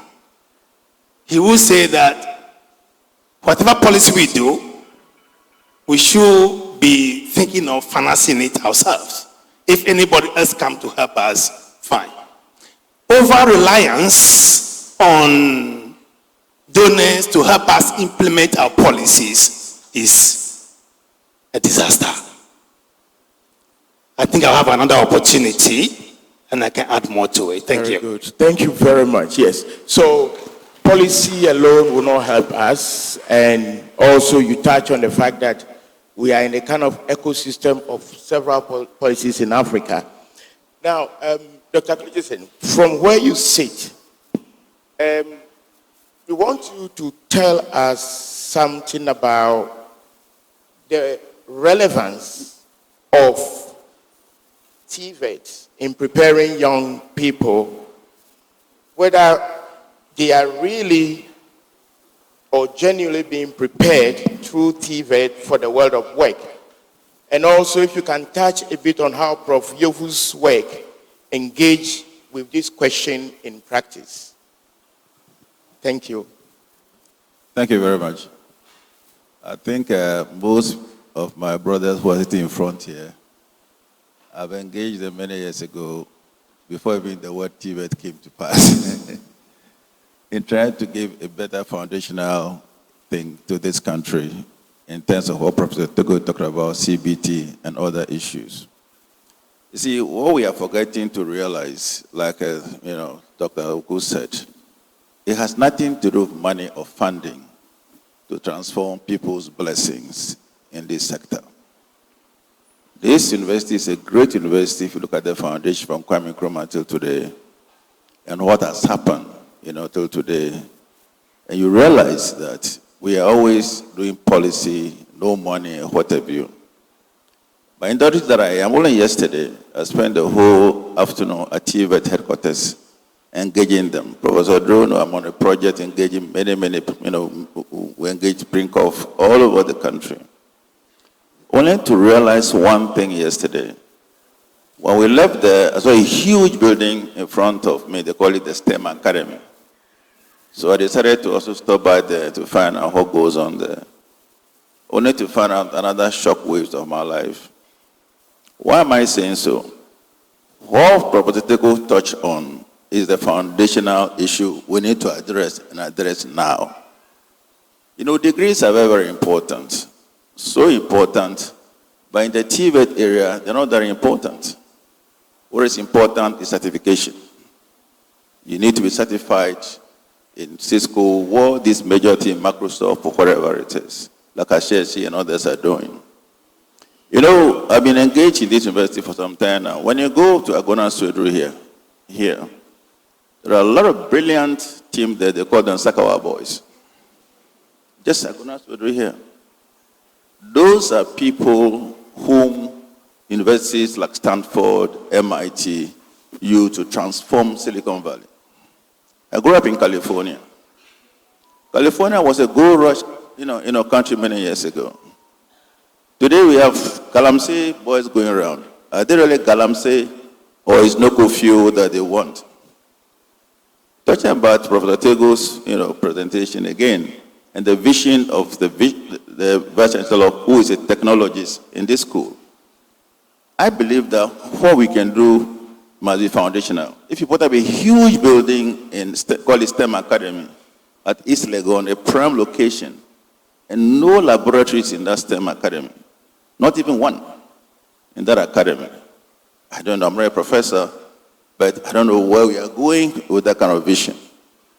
If you have TVET, 276,000 children in TVET, as I was told yesterday, about almost 15,000 teachers and lecturers, and then they don't even have one laptop, one ICT instance in many of the, not even internet in any of the schools. I don't know where we are going. I believe that, look, in this school here, I did a lot of research here. I came here one day and I went to the Start campus. There is under the tree there, all the kids were trying to hustle on laptops. There's no Wi-Fi. So I got my engineer to bring something to install something. It became a different change in the environment. You see, look, this school, the amount of money that the children in this school use on data is much, much more than the tuition that you collect here. Last week I was in Qatar to meet the whole education people. I was even surprised that the law in Ghana says that the high school children should not take phone to the schools. But the children informed me that they spend about 200 cedis a month on data alone as secondary school or SHS children. I told the president at the Economic Forum, and also I chaired the Education Forum in home, and I brought most of these issues out. Name like Professor T-TEL Anamuah-Mensah, all that you have done before, and the foundation that you have laid, let's try to start practicalizing it. I don't want to hear about there's no money. Me, my father died when I was 11. I didn't even go to secondary school, but here I am. This is my story. I've been working with Professor Drew and everybody. Let's fix it. It's not difficult as presented to us Professor Anamuah-Mensah's, this is birthday. It's not a national day. But here, look at the crowd. So I think that employment, the Minister of Communication want to lay a TVET foundation. And he said, I want to take 1 million coders, 1 million coders. I got touched and I moved in. I brought many people from the Cisco, Google, Starling to meet him. What exactly is your vision? Samiaku said, well, what do you want to achieve? Let's fix it. He went round. And he said, well, we think you cannot do it in silos. Let's go to the universities. By the time every university child graduates from a school, they must also have a CBT or tech certification. That is the way to go. Because Ghana, when I was AGI president, we fought and brought a policy that Ghana is the headquarters of African continental trade. The whole Africa. Business must start from Ghana. Everybody must be headquarters in Ghana and do the rest in Ghana. Why? Because Ghana has a big problem, Africa has a big problem. Why? For big companies to come here in technology, technology is not technical, it's an intellectual property right. So therefore, they need to be able to get in through, but they need to meet 54 presidents, 54 regulators, 54 employment people, 54 universities. And most of you are very frustrated as vice-chancellors. But I want to encourage you at this Professor Anamuah-Mensah's, birthday celebration. Let us fix it. That is the word I know how to fix it. So by fixing it, things will start happening. Look, today you don't need to get a major employment. You can sit here with a whole laptop, whatever it is, and get $10,000 a month, sitting at any village, which you call online or online work. The forefathers or celebrators, like all of you here, I really celebrate you. I'm not from the academia or the politics. I have a party that I belong to in Ghana here. I don't belong to NDC, I don't belong to NPP, but I belong to MMP, Morning Workers Party. That is bad. So let us create jobs let us empower our children. Let us give them tools to work with. Certification in addition to their degree so that they are employable for industry to hire them. Thank you. Okay, so before you put your mic down, just give us one last word. Considering industry and practice and education and where we are going, what needs fixing urgently? What should we do? You see, education is industry. Okay. Now, when you go through the Commonwealth of Massachusetts, I want to give a very big lecture there, about a few years ago on corruption in Africa, and also M-Pesa in Kenya, which is the mobile money stuff. My vision, my view at that lecture was that Africans are not corrupt. I don't believe in corruption. Because my question is that who is a corruptee, who is a corruptor? If you bring money to Professor Odro and then you put it in a US bank, is he corrupt? The answer is no. You see, industry is education. Look, I told us in Hini, for instance, if you take the whole of Ashanti region, it's like California, 6 million citizens in Ashanti. So let's transform Ashanti region to Silicon Valley. We are working on it, beginning on it, so that we can transform Ashanti region to Silicon Valley. Why? You see, a lot of the things that are gold. Props, look at the value of the gold. It's not more than $20 billion revenue for Ghana. Elon Musk alone, who is from South Africa, is worth trillions. So I think that the issue that we should start changing our mindset from education to industry, because that's what you are. You are producing the people for our industry. So that we can bring back, major companies who have foundational money for tech, for the educational area, not the donors alone. I met some people at the Master, the other day at T-TEL. The boys came from California. They brought some money. My professors want to see the Minister of Education. They're having difficulties. But the young ones from California has met the Minister of Education. And they brought tech to the village. They take pictures and then they go and raise more money. So I was asking them, so how come we cannot do so? So I think harmonization of education and industry as the key. Let us begin the journey so that we can bring Ghana, the top as it used to be. Look, Dr. Kweno, myself, all these people, I brought Dr. Kweno, I brought Keno Foriata when the opportunity came. All right. You see, so the issue of stock exchange, Professor Odro, you have great people here.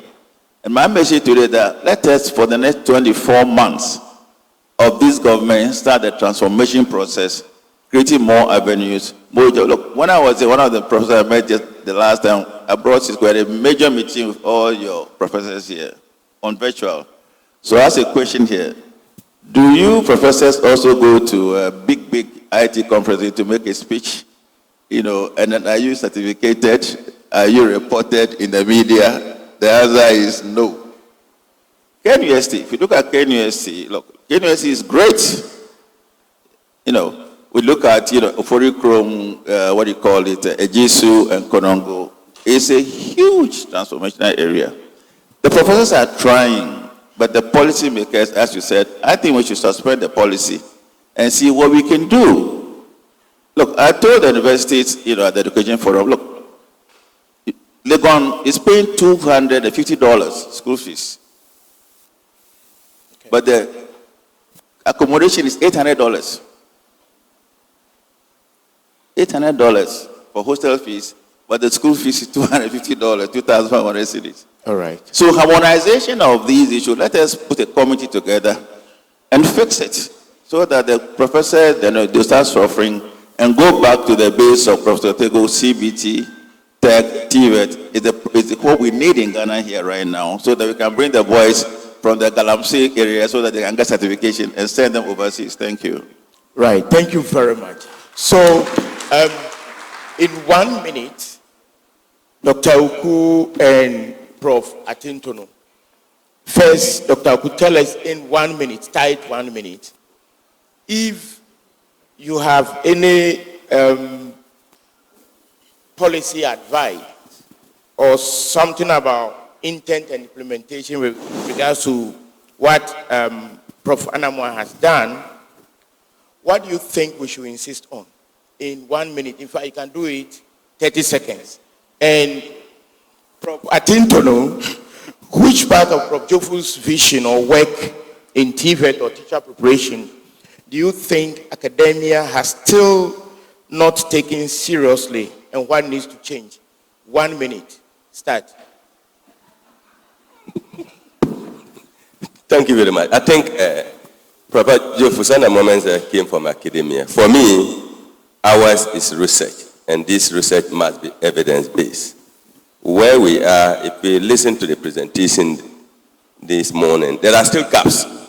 We need to know what research or body of research do we have in TVET that can inform things. Because I was not happy when the statistics shows that 70% are able to leave the technical institutions and they get. What about the 30%? You go to our technical universities, I think we must be on ourselves, still doing things in the so we need to produce research that can inform the policy and make sure we transform the TVET space. Thank you. Thank you very much. So I'll put it this way. If Professor Jophus is to advise Minister today about TVET, what are some of the key things that he's likely to say? One, he will ask us to focus on values, a value-driven TVET, a value-driven CBT curriculum. That will be the first thing. Because if we do not have people of high values, integrity, honesty, they will be short-charging us. Even to the extent that their own measurement they'll be doing on the wall, there will be gap when they finish constructing it. Because 2 bags of cement will be moved somewhere. So that's the first thing he will say. He is likely to also tell us to focus on foundational learning. We talk about informal sector. Can they measure? They are sewing for you. Will they fit you? So those core skills, foundational skills. So he will ask us to make sure foundational learning does not stop at age 10, but cut across the whole system, even up to university level.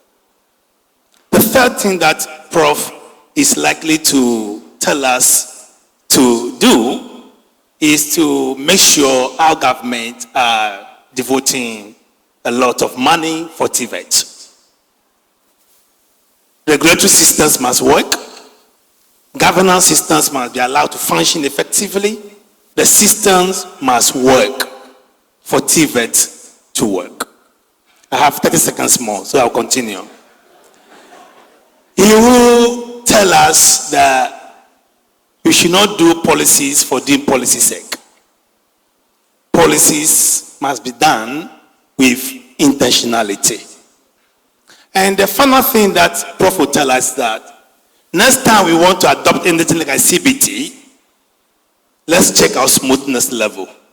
We don't have the industries. So probably we should develop community-based industries. The last time we tried, one district, one factory failed, or likely failed, or maybe I don't know. So Prof will insist that next time we want to think about anything CBT, we should think about community-based industries or cottage industries to be able to absorb the student to do their work experience learning. Thank you very much. Thank you very much. Thank you, Dr. Oku, Dr. Projesen, Prof. Atintono. Thank you, panelists, so much. I think the discussion coming shows that there is a lot more that we need to discuss, and there's a lot more we need to act on. Maybe our universities and our institutions must start opening space to have more of this kind of conversations so that we get to hear from those who are writing policy, those who are implementing, and those who are training. We thank you so much for being on the panel. And then thank you, though we've eaten a bit into a time, thank you for your patience. Thank you. Thank you very much, panelists, for the insightful panel discussion we've had. We know that next time in a subsequent lecture, if you are putting together mentees of Prof. Anamuah-Mensah to do panel discussion, we will give them a longer time. Thank you. And please let's acknowledge the presence of Nananom from Ejumako Traditional Council. Nananom, please give us a wave. Oh, thank you. Yadawana CP. We also have students and the head of Grace Hill School of Technology, KIPCOS, who are also here with us. Thank you very much. It's an institution owned by Professor Jophus Anamuah-Mensah. We also have Mr. Ernest Amwakon from National Youth Authority. Mr. Amwakon, thank you very much. All the way from Sierra Leone, I've already introduced the Vice-Chancellor. We also have the Deputy Vice-Chancellor of Ernest Bai Koroma University of Science and Technology, Reverend Professor Enoch T. Ayotum, or Aitium. Forgive me if I didn't get the name right. Thank you very much. At this juncture, we are calling on the Programs and Communications Lead of ESDEV Foundation Africa. She is also a founding member of ESDEV Foundation Africa. Please let's welcome Ms. Sarah Osei as she takes us through the way forward and summarize the program. Thank you very much, Sheila. Nana Chair, please, I would like to also stand on the existing protocols. We've had an insightful part one, and as we bring the part one to a conclusion, we pause to reflect the rich insights that have been shared this morning. The Maiden lecture and reflections that followed have reaffirmed that the transformation of TVET in Africa is both urgent and necessary. Several important themes have emerged. First, we have reminded that TVET reform is not only about expanding infrastructure or introducing new programs. It is fundamentally about relevance, aligning education systems with economic realities, technological change, and the aspiration of young people. Second, skills development must be understood within a broader ecosystem. Effective TVET demands on strong foundational learning, well-prepared instructors, meaningful engagement with industry, and policy environments that encourage innovation and flexibility. Today's discussions have reminded us that dignity matters. Africa's future of work will be shaped not only by the opportunities available, but by how societies value competence, creativity, and entrepreneurship. When skills pathways are respected, young people are empowered to contribute confidently to national development. Another powerful thread running through the conversations this morning is the centrality of partnerships. Governments alone cannot transform education systems. Universities, industry, civil society, and development partners all have essential roles in building responsive and resilient skills ecosystem. This is precisely why platforms like this public lecture matters. At ESDEV Foundation Africa, our work has consistently been guided by the belief that dialogue must lead to collaboration, and that collaboration must ultimately lead to implementation. Through initiatives such as the Africa Regional Conference and Exhibition on Education and Skills Development, we have sought to convene diverse actors around shared challenges and shared possibilities. The institution of this annual public lecture extends this commitment. It provides a focused intellectual space for examining reform experiences, generating actionable ideas, and sustaining continental conversations on the future of TVET. To strengthen continuity, intellectual integrity, and broad ownership, an international steering committee comprising eminent leaders from academia, public policy, industry, and development cooperation has been constituted to guide themes, partnerships, and policy-oriented outcomes. Beyond dialogue, this platform will now be anchored within the Jophus Anamuah-Mensah Africa TVET Transformation Program. It's an implementation architecture designed to translate thought leadership into practical action across the continent. Through this framework, JAM Fellows will support innovation, research, and institutional collaboration, while country nodal points will enable contextual adaptation and sustained national engagement. The public dissemination lecture notes will further ensure that insights generated here remain accessible to policymakers, educators, and practitioners across Africa. Importantly, today's reflections also reinforce that Africa's transformation must remain evidence-driven. Continued investments in research, data systems, and innovation pilots will be essential as will responsiveness to emerging trends such as digitization, green transitions, and evolving forms of work. Looking ahead, several pathways for collective actions are clear. We must strengthen collaboration between training institutions and industry to keep learning practical and future-oriented. We must invest in the professional development of instructors who sustain skills transmission. We must expand opportunities for entrepreneurship, apprenticeship, and innovation ecosystems. And we must continue advocating for policy environments that elevates the status and attractiveness of TVET across Africa. In honoring Professor Jophus Anamuah-Mensah today, we are reminded that educational transformation is sustained not by isolated initiatives, but by enduring communities of practice. His legacy challenges us to think long-term, to remain intellectually honest, and to pursue reforms that are both ambitious and grounded in context. This lecture, therefore, marks the beginning of what we hope will become a respected continental tradition for reflection, partnerships, and action. We look forward to deepening engagements with governments, universities, development partners, and industry actors as we translate the insights from today into practical programs and collaborative initiatives across Africa. Within these reflections, we now transition to the next segment of our program, where we turn our collective attention more directly to celebrating a lifetime of leadership, service, and intellectual contribution. Thank you.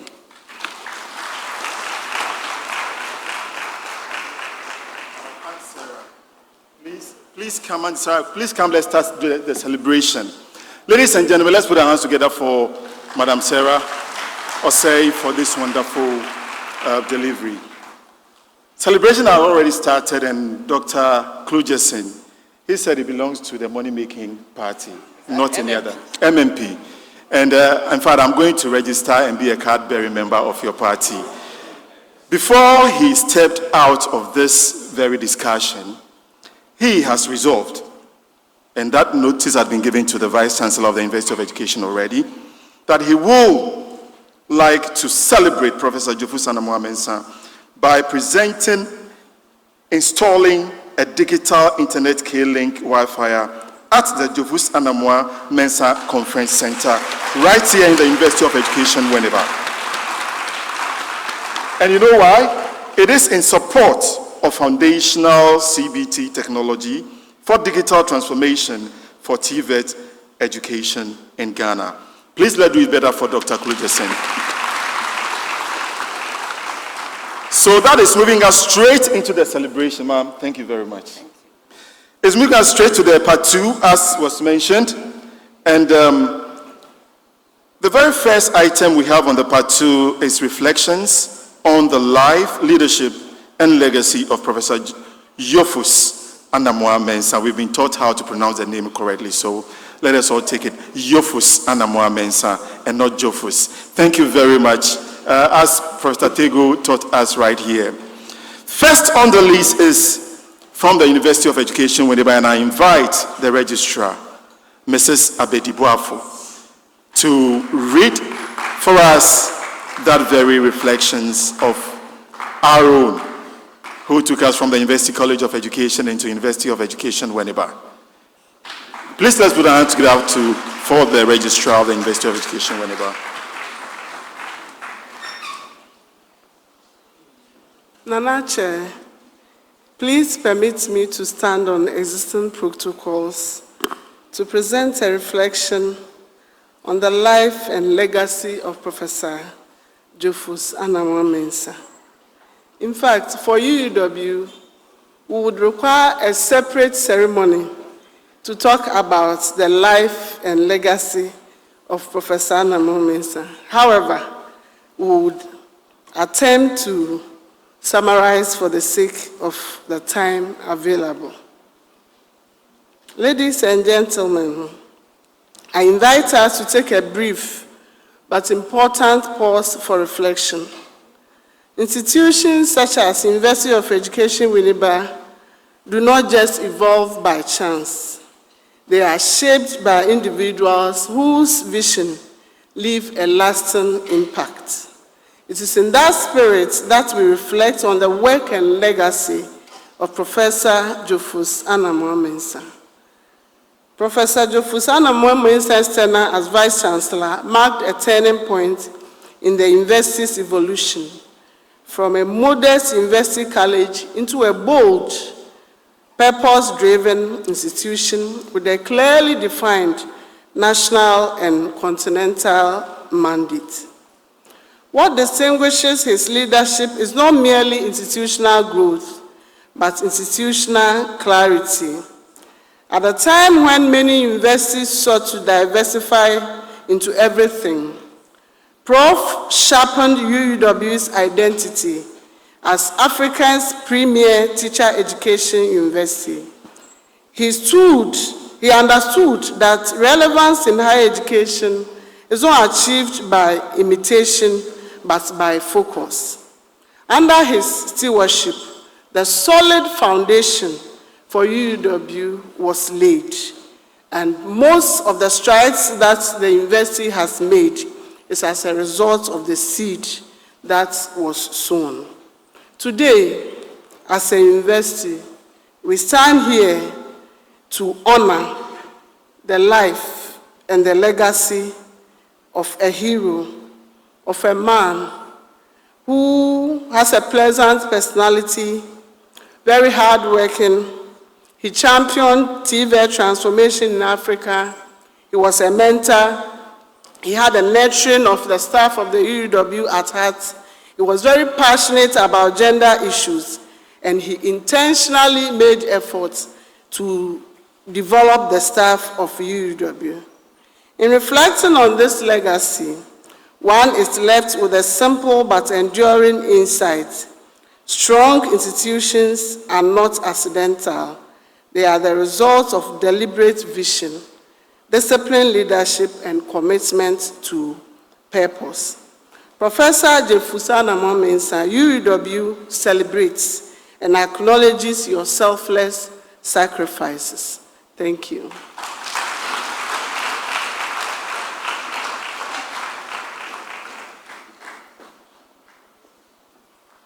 Thank you very much, Registrar, University of Education, Winneba. We will take a reflection from the Registrar of the University of Cape Coast. Please, let's give the person a round of applause. We can do it better for the Registrar, University of Cape Coast. If Ms. Noshi Idisa is around, please, Ms. Noshi, kindly give us your reflection on behalf of T-TEL. Please, let's welcome her. Let's welcome her. We are doing the reflections within 2 minutes from all other institutions. So please, with all due respect, looking at the impact Prof Anamuah-Mensah has had on your life and that of your institution, if your reflection is about 10-15 minutes, kindly try and summarize for us. Thank you. Madam Chair, distinguished ladies and gentlemen, permit me to respectfully acknowledge all protocols observed. It is a profound honor to stand before you today, representing the entire T-TEL family, our subscribers, board members, key advisors, management and staff, on this truly special occasion. We gather not merely to mark an event, but to celebrate a life of purpose, a legacy of transformation, and a towering contribution to education in Ghana across our continent. At T-TEL, we hold an unwavering belief that Prof. Jophus Anamuah-Mensah deserves not only recognition, but enduring celebration.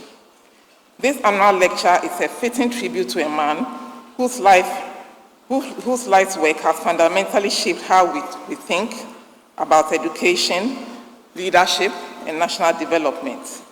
As the founding board chair of T-TEL, Prof. Jophus did more than provide guidance. He laid a foundation grounded in integrity, intellectual rigor, and an unshakable belief in the power of education to transform societies. His deep technical expertise, combined with his humility and clarity of purpose, has left an indelible mark on our organization. But perhaps what stands out most is his vision, a bold, unapologetic Pan-African vision, a vision that compels us to look beyond borders, to collaborate across nations, and to build education systems that are relevant, inclusive, and responsive to the aspirations of African people. It is this very vision that continues to guide T-TEL and our work towards establishing a network of national institutions across Africa, supporting governments in delivering meaningful, system-wide education reform. In many ways, we are walking a path that Prof. Jophus helped to chart, often ahead of his time, but always grounded in purpose. When we speak of Prof. Jophus, we speak of a pioneer, one who expanded the frontiers of technical and vocational education and training in Ghana, and whose influence has resonated across Africa. Through initiatives such as TESA and his broader contributions to education policy and practice, he has consistently championed an education that is practical, transformative, and deeply connected to the realities of our society.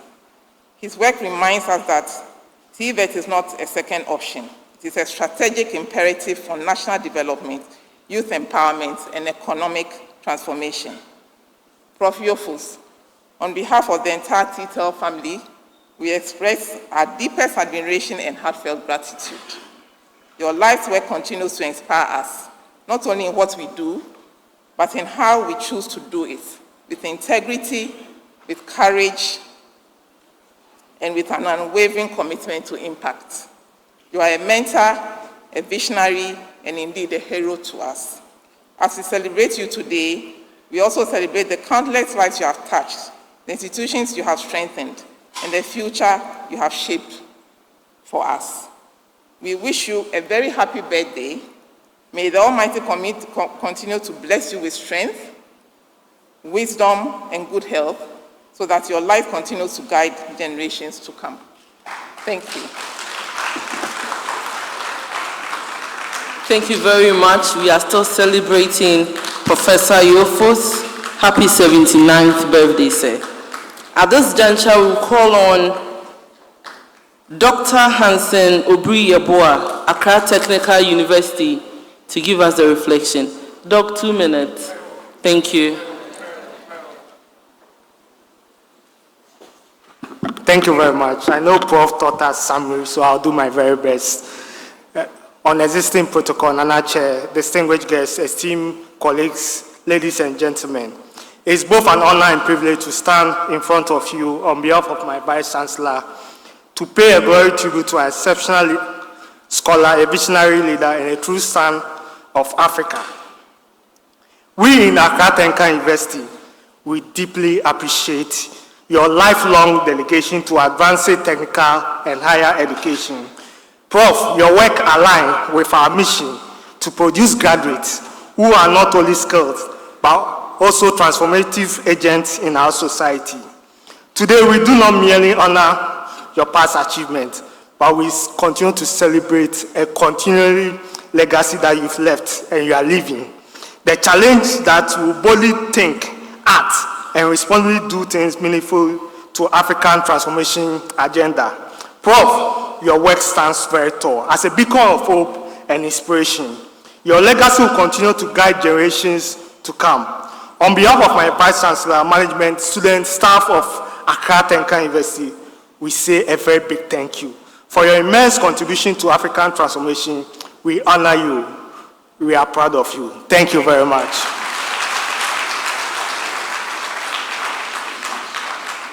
Thank you, Dr. Hansen Obriyeboah. Prophet Tintonu. Oh, I thought he was going to say he had already said it when he was doing the panel discussion. Please, let's clap for him as he reflects on behalf of Prinkoff. You can do it better for Prophet Tintonu. I think you gave 2 minutes to Accra Technical University. I'm representing 49 colleges. Thank you very much. I'm honored to be here to stand on behalf of the 49 colleges of education across Ghana to present a goodwill message in honor of the legacy work of Prof. Jophus Anamuah-Mensah. Prof. Anamuah-Mensah's life exemplifies the enduring truth that education is the most powerful instrument for national transformation. His contributions to Ghana's educational landscape, and particularly in teacher education, remain both foundational and far-reaching. Prof belongs to a generation of scholars who understood that quality education of a nation can never rise above the quality of its teachers. Consequently, his work consistently focused on strengthening teacher preparation, improving pedagogical standards, and ensuring that educational reforms were grounded in both research and contextual realities.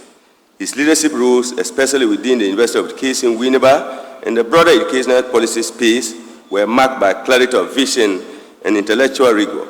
Prof. Anamuah-Mensah is a visionary thinker, and one of who engaged critically with policy, interrogated practice, and insisted on coherence between theory and implementation. Within the College of Education ecosystem, we continue to feel the direct impact of Prof. Anamuah-Mensah's vision and work. His advocacy for improved teacher education structures, curriculum relevance, and professional standards helps shape the trajectory of teacher education in Ghana today. Throughout his academic and professional life, Prof understood that teacher education must not be static. Rather, it must evolve in response to changing societal needs, emerging pedagogical insights, and technological advancement. In this regard, his contribution even up to now continue to resonate strongly with contemporary efforts to reposition college education as centers of excellence for teacher training. His consultancy work with T-TEL, Ghana, has focused on building the capacity of college lecturers to produce reflective practitioners, critical thinkers, and agents of social change, of which we are very proud of him, and we want to thank him for all what he has done and where the colleges are today. One of the most remarkable aspects of Prof. Anamuah-Mensah's scholarship was his insistence on contextual relevance. He recognized that education in Ghana must speak to Ghanaian realities.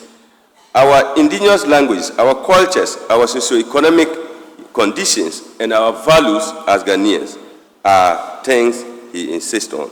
He resisted the uncritical transplantation of external models and instead advocated for educational frameworks that are logically grounded, yet globally informed.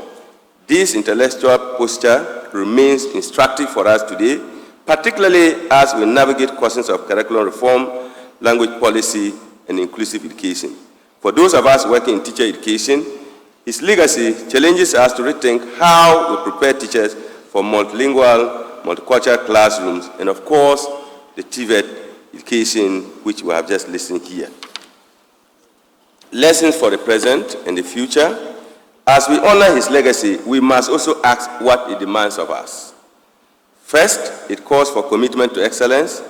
In a time when the educational system faces increasing pressures, we must uphold the highest standards in teaching, research, and scholarship, and leadership. Second, it demands intellectual courage. the willingness to question, to innovate, and to engage critically with policy and practice. Third, it reminds us the importance of teacher education as a national priority. If we are to transform our education system, we must invest in the preparation of our teachers. Finally, it calls for continuity of vision, which it stands for. Legacies are not preserved through words alone, but through action. The best way to honor Prof. Anamuah-Mensah, as we gathered here, is to do what he stands for. On that note, thank you very much. Thank you very much, Prof. Atintonu, for representing the 49 colleges. You did so well. At this juncture, I'll be introducing the representative of the Municipal Chief Executive of the Efutu Municipality. Please, if you are here, kindly give us a wave. The representative of the MC, please let's clap for him. Joining us now is also the Pro Vice-Chancellor of the University of Education, Winneba, Professor Mrs. Esther Yeboah-Dansu-Redu. Prof, you are welcome. There is also a representative of the Lagos State University who is here on behalf of the Lagos State University to deliver their reflection. Please, let's clap for Mr. Collins Eruku. Oh, you can do it better for him. He's not coming as an MC, but representing Lagos State University. Sheila, you have lifted me, but I'm a Ghanaian. I have this duty to read this goodwill message on behalf of the professor from the Lagos State University, Professor Peter A. Okebukola.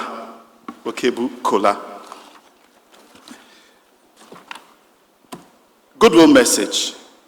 Distinguished scholars, respected guests, ladies and gentlemen, I am deeply honored to send this goodwill message on the occasion of this important public lecture held in honor of my dear friend and esteemed colleague, Professor Jophus Anamuah-Mensah. This gathering at the University of Education, Winneba, and most fittingly in the conference center that bears his name, is not merely a celebration of a remarkable individual. It is a profound recognition of a life wholly devoted to advancement of education in Ghana, Africa, and the rest of the world. Professor Anamuah-Mensah stands tall amongst the leading lights of science education on our continent, having made enduring contributions to teaching, research, policy, and institutional development that few can match. Over the years, I have had the deep privilege of knowing Jophus not just as an accomplished academic, but as a visionary leader and a man of uncommon integrity. His work has shaped generations of educators across Ghana and the wider African continent. His role is strengthening teacher education, promoting science and mathematics learning, and driving meaningful educational reform, which reflects a career lived in purposeful service. This lecture series is a most fitting tribute. It invites us to reflect on the values he so consistently embodied: excellence, service, innovation, and an unwavering commitment to the transformative power of education. I am confident that conversations and insights emerging from this event will further energize our collective resolve to elevate education across Africa. As we celebrate Professor Anamuah-Mensah today, we celebrate the ideals he represents. May his legacy continue to guide young scholars, educators, and leaders in their pursuit of knowledge and service to humanity. I warmly congratulate the organizers, in particular the ESDEV Foundation Africa under the distinguished leadership of Professor Anamuah-Mensah for his thoughtful and timely initiative. It is the kind of gesture that reminds us that great lives deserve great honor. Please accept my warmest regards and best wishes for successful, enriching, and impactful events. Thank you. You can do it better for the representative of the Lagos State University. As we are in Nigeria, we are crossing over to Sierra Leone. Let's welcome Reverend Professor Edwin J.J. Momoh, the Vice-Chancellor of ESDEV, Koroma University of Science and Technology. Please acknowledge him.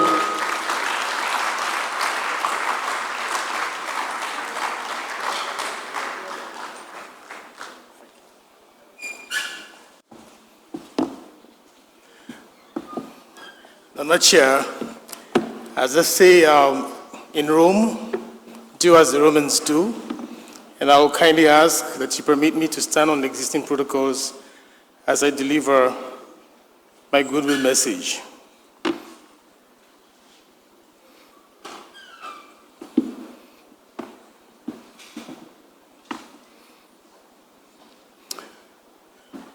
Distinguished ladies and gentlemen, it is my privilege to extend warm greetings on behalf of the Koroma University of Science and Technology community,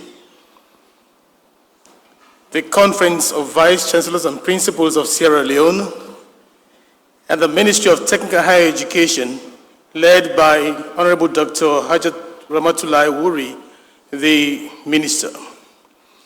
It is an immense honor to be a part of this esteemed gathering today, where we come together to commemorate the remarkable life and enduring legacy of Professor Jophus Anamuah-Mensah. As a pioneering educator and reformer, his insight and vision have left an indelible mark on how Africa approaches critical areas such as skills development, institutional leadership, and the broader national transformation. His innovative ideas have shaped educational policies and practices across the continent, encouraging a re-evaluation of existing frameworks to better equip individuals and communities for the challenges of the modern world. Today, we reflect on his contributions and the transformative impact they continue to have on the future of education in Africa. This lecture has offered us an important intellectual platform for reflection on how technical and vocational education and training can become a true driver of inclusive economic growth across the continent. At the Koroma University of Science and Technology in Sierra Leone, we strongly identify with this vision. As a science and technology-focused public university, we are committed to advancing applied learning, innovation, and practical skills development that respond directly to national policies and emerging industry opportunities. Sierra Leone, Mr. Chair, is currently experiencing a significant period of reconstruction and development, characterized by efforts to enhance institutional capacity and implement forward-thinking reforms. Both government officials and community leaders are increasingly acknowledging the vital importance of fostering innovation and entrepreneurship as key drivers of economic growth. Furthermore, there is a concerted push to integrate competency-based education into the national framework, ensuring that citizens are equipped with the practical skills needed to thrive in the competitive global economy. This comprehensive approach aims not only to revitalize the economy, but also to create a sustainable foundation for long-term progress and resilience within the country. It is in this context, Nana Chair and ladies and gentlemen, that collaborative South-South cooperations and partnerships are increasingly important. They enable African universities and institutions to exchange experiences, strengthen capacity, and co-create solutions grounded in our realities whilst remaining globally competitive. We are therefore encouraged by the existing partnership between the Ernest Bai Koroma University of Science and Technology and the Education and Skills Development Foundation Africa, which reflects a shared commitment to strengthening technical and vocational education and training, innovation-driven learning, and skills development for economic transformation. Our participation here today in this lecture depends this engagement by providing a valuable platform for thoughtful leadership, institutional cooperation and collaboration, and renewed momentum around practical, industry-aligned education. Platforms such as the Jophus Anamuah-Mensah lecture demonstrate the power of convening ideas, building trusts across borders, and inspiring purposeful cooperation. They remind us that universities must not only generate knowledge, but also translate that knowledge into solutions that improve livelihoods and expand opportunities. On behalf of the Ernest Bai Koroma University of Science and Technology, I do wish to express a sincere appreciation to ESDEV Foundation Africa and its international partners for the opportunity to participate in this important lecture and to be a part of a growing continental conversation. As we honor a remarkable education statesman today, let us also be reminded that Africa's transformation should not only be written in policy documents alone, it must be built in our laboratories, in our classrooms, in our communities through partnerships, and that will turn vision into value. Thank you for the incredible opportunity to join this history-making event.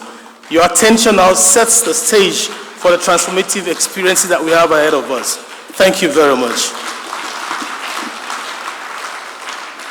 Thank you very much, Rev. Prof. Momo. We also have Mr. John Appiah to give reflections on behalf of AIMS Ghana. AIMS Ghana. Oh, please give it up for him. Mr. Appiah, as you are coming, remember we have 2 minutes. Prof. Momo came with a flight from Sierra Leone, so we extended his time. 2 minutes. Nana Chair, distinguished ladies and gentlemen, all protocols observed. Today, we are gathered here to celebrate a life that has become a beacon of inspiration in Ghana's scientific and educational landscape. Professor Anamuah-Mensah stands as a distinguished figure whose contribution to STEM education has shaped minds, institutions, and the future trajectory of scientific advancement in Ghana and beyond. His journey reflects a rare blend of intellectual depth, visionary leadership, and an unwavering commitment to excellence. Professor Anamuah-Mensah's leadership has extended into institutional development, where he has played a pivotal role in strengthening STEM education frameworks and advancing research culture in Ghana. His association and work with the African Institute for Mathematical Sciences, AIMS Ghana, as a member of the Board of Trustees, reflects his commitment to nurturing Africa's next generation of scientists, problem solvers, and innovators. Through his work with AIMS Ghana, he has contributed to positioning Ghana as a hub for mathematical excellence and scientific collaboration on the continent of Africa. He played a very key role in helping AIMS Ghana to be accredited as a UNESCO Category 2 center. As we honor a man whose life's work reminds us that true leadership is measured by impact, and true legacy is defined by the enduring influence one has on people and institutions. Prof, your contributions to STEM education in Ghana and in Africa is a clear indication of your dedication to excellence. And we at AIMS Ghana are inspired by your work and will continue to purposefully invest in the power of STEM education. We celebrate you today and we wish you long life and good health. Thank you. Thank you very much. We will call on Professor George K.T. Odro to give his reflection. He earlier on presented as a representative of the Minister of Education, but he is giving his reflection in his capacity as Professor Odro. Nana Chair, esteemed ladies and gentlemen, I encountered Professor Jophus Anamuah-Mensah 33 years ago in his capacity as Dean of the Faculty of Education and later Pro-Vice-Chancellor of the University of Cape Coast. Professor Anamuah-Mensah has proven beyond all doubts that he is a towering figure in the annals of Ghanaian education, a visionary leader whose life's work continues to echo in classrooms, lecture halls, and hearts nationally and internationally. His life journey has been marked not just by academic excellence, but by an unwavering commitment to practical Christianity, translating the Christian principles of love, respect for human dignity, and patience in nurturing minds and shaping the future. As an educator, Professor Anamuah-Mensah inspired and has inspired a generation, including the now Professor G.K.T. Odro, to believe in the transformative power of knowledge. His leadership has been defined by courage to challenge the status quo, an ability to unite diverse voices, and a passion to mentor others into greatness. Under his stewardship, educational institutions have flourished, reforms have taken root, and a new ethos of service and scholarship, particularly in science, education, and TVET, has blossomed. Professor Jophus Anamuah-Mensah's legacy is not merely written in policies and publications. It lives on in the countless teachers he has empowered, the students he has encouraged, and the communities he continues to uplift. As my academic leadership role model, Professor Anamuah-Mensah's life reminds me that true leadership is not about titles or accolades, but about leaving the world richer than you found it. True leadership is not about titles or accolades, but about leaving the world richer than you find it.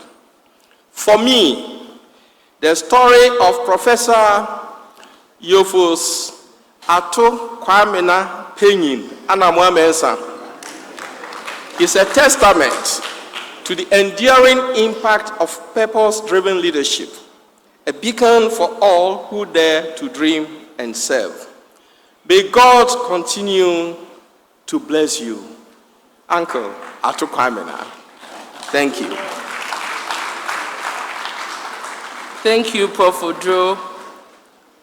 To round the session of reflections up on the life, leadership, and legacy of Uncle Ato is our Vice-Chancellor, Professor Stephen Jobson Mutual, who is doing that on behalf of Vice-Chancellors Ghana. Please, let's clap for him.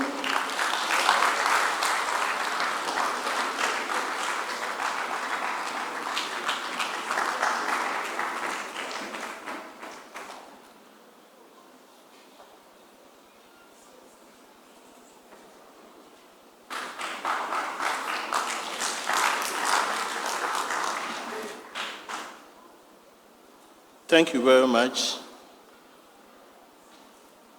Vice-Chancellors Ghana's perspective or reflections on the life, leadership, and legacy of Professor Jophus Anamuah-Mensah. And I read this on behalf of the Chairman of the Vice-Chancellors Ghana, Professor Richard Amankwa, Vice-Chancellor for UMAT.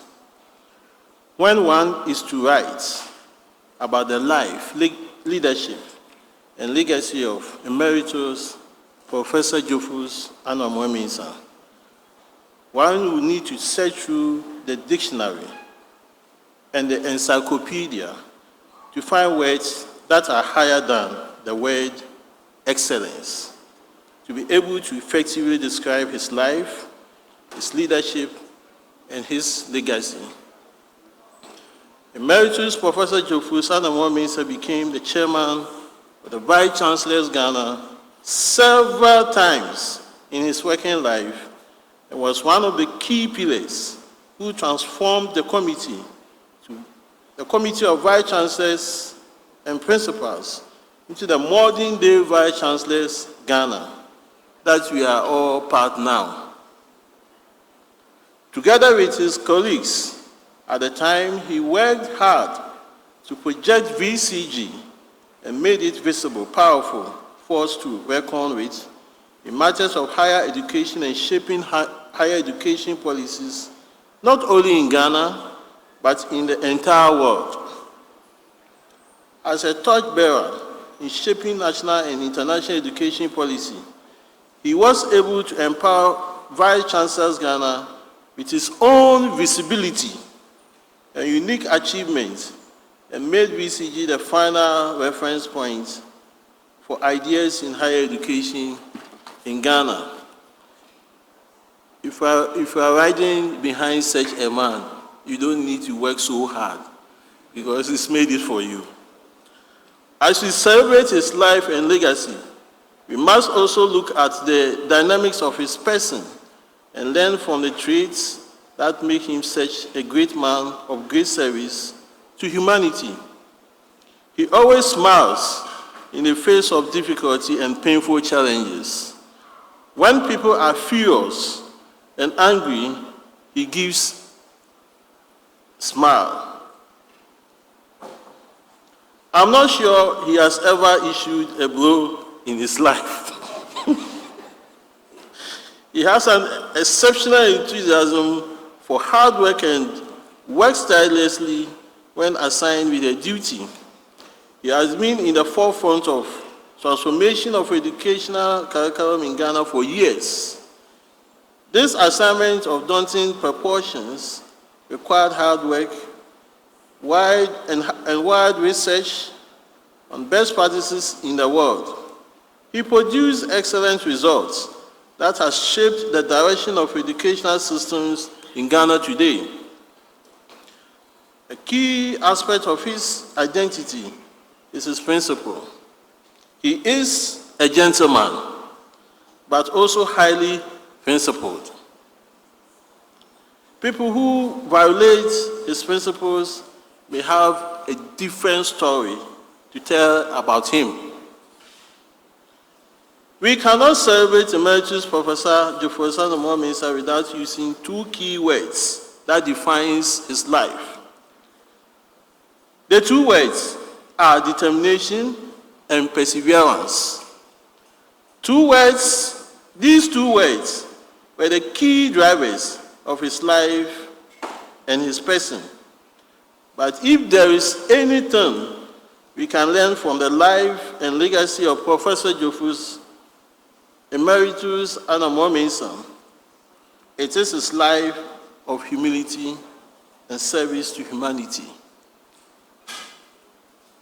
He does not want to be known, but his life work has made him a national hero. May the Almighty God continue to bless him, to protect him, and to grant him good health and long life with prosperity. Professor, happy birthday.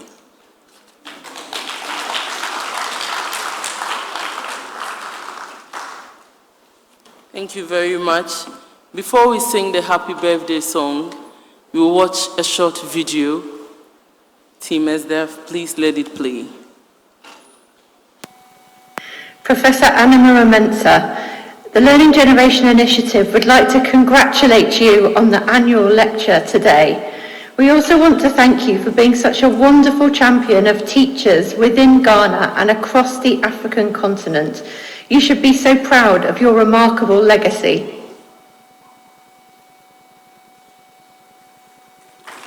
Thank you very much. It was indeed very short. We are grateful. We will call on Professor Mrs. Georgina Ya Ojo, Head of Department of Sociology and Anthropology, University of Cape Coast, to help us present a citation of honor to our celebrant. Please, let's welcome her. We can do it better for her. All the way from Ogwa.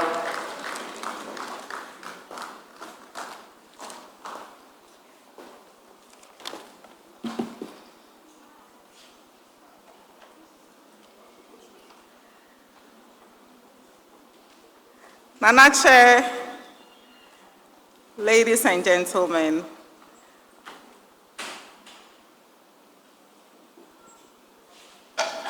I acknowledge, permit me to use the existing acknowledgements. Today is a very special day, yes. It is a special day because often we celebrate people posthumously. But today, we want to celebrate Professor Jophus Anamuah-Mensah in life. Daddy, happy birthday. And the day is special also because you are celebrating with your granddaughter, who also celebrates today.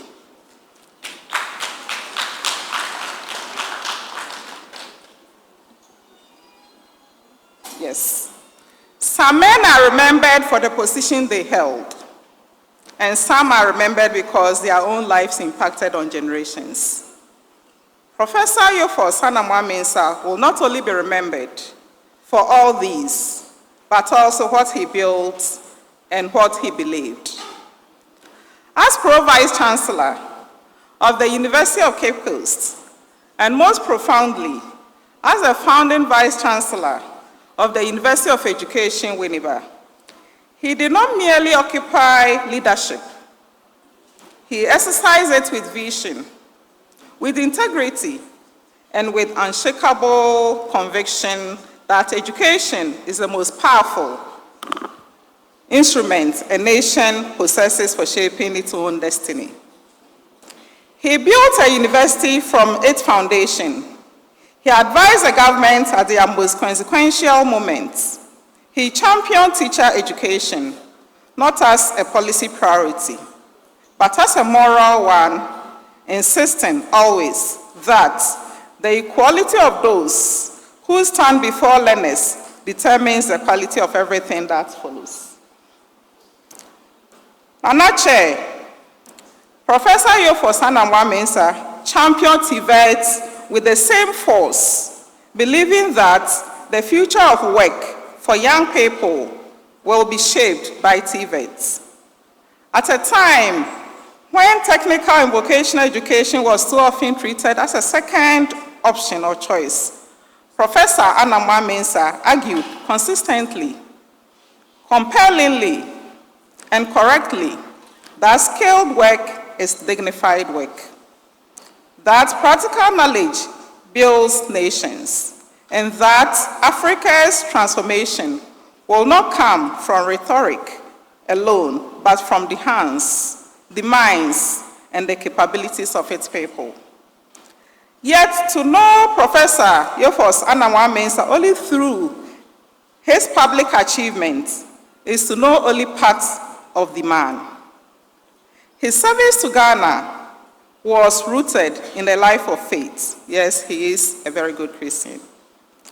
He played a leading role in the Catholic Church, carrying the same sense of responsibility into his religious community that he brought to every institution he served. He was equally a committed and prominent member of the Full Gospel Businessmen's Fellowship, yes, both internationally and in Ghana, a fellowship that brought together men of professional standing and personal conviction, committed to integrity, faith with public life. In both, he modeled what it means to be a whole person, not merely a scholar and an administrator, but a man who understood that lasting transformation in education, in society, in human character begins from within.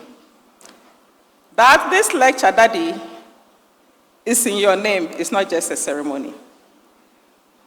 It is a testament of the conviction that the ideas you have spent a lifetime to build in advancing deserve to live beyond any single career, to be debated, deepened, and carried forward by each generation that follows. Happy birthday, Daddy. With a standing ovation, please. Please let's welcome Professor Jophus Anamuah-Mensah as he takes the citation.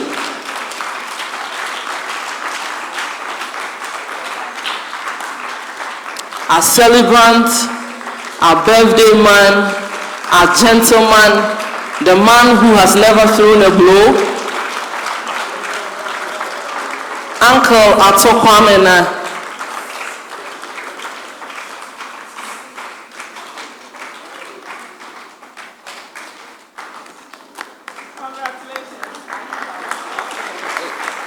Thank you very much, Professor Ojo, for helping us present the citation to Professor Jophus. And there's a special confession I need to make. He was at my wedding in far back 1996 at Tema.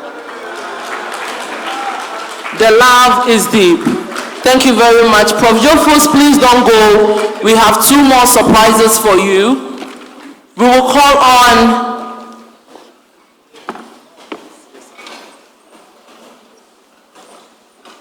the Council for Scientific and Industry Research, CSIR, to do a presentation to Prof. Jophus. Please, let's clap for them. Let's clap for them. When you live life not for yourself, but you aim at making the place better than you met it, you deserve to be celebrated.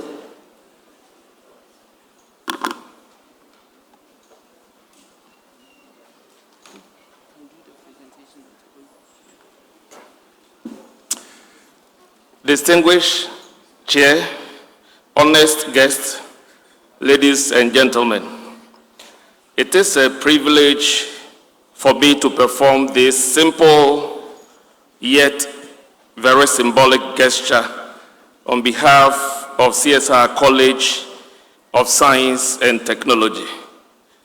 Today we celebrate an exceptional leader in Ghana educational landscape, an eminent scholar, and a passionate advocate for TVET in Ghana and across Africa.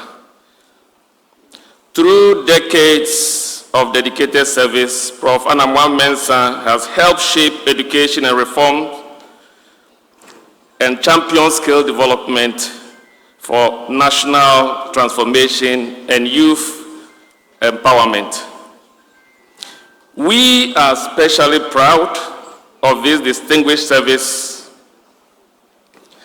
as chairman of the board of CSR College of Science and Technology. He is still our board chairman, where his wisdom, guidance, and strategic leadership continue to strengthen our institutional governance, academic excellence, innovation in science and technical education.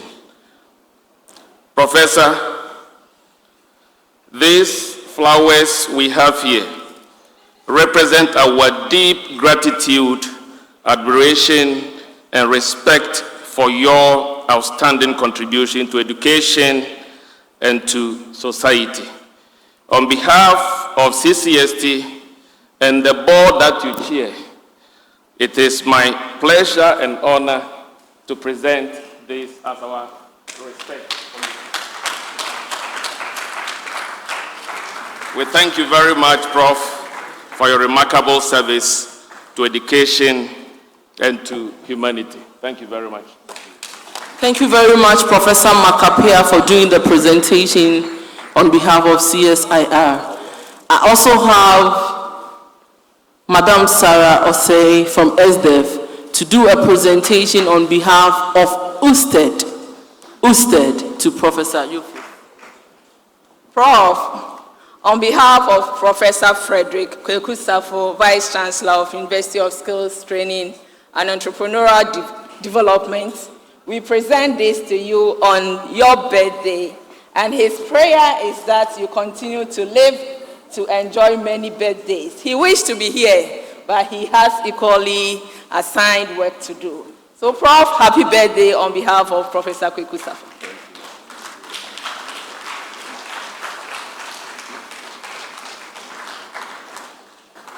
Thank you very much. This kente cloth was woven from my hometown, Bonue. I can see it.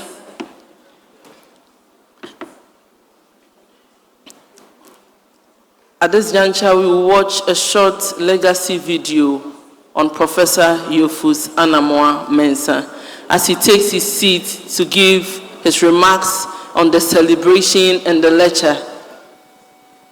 Please, let the video roll.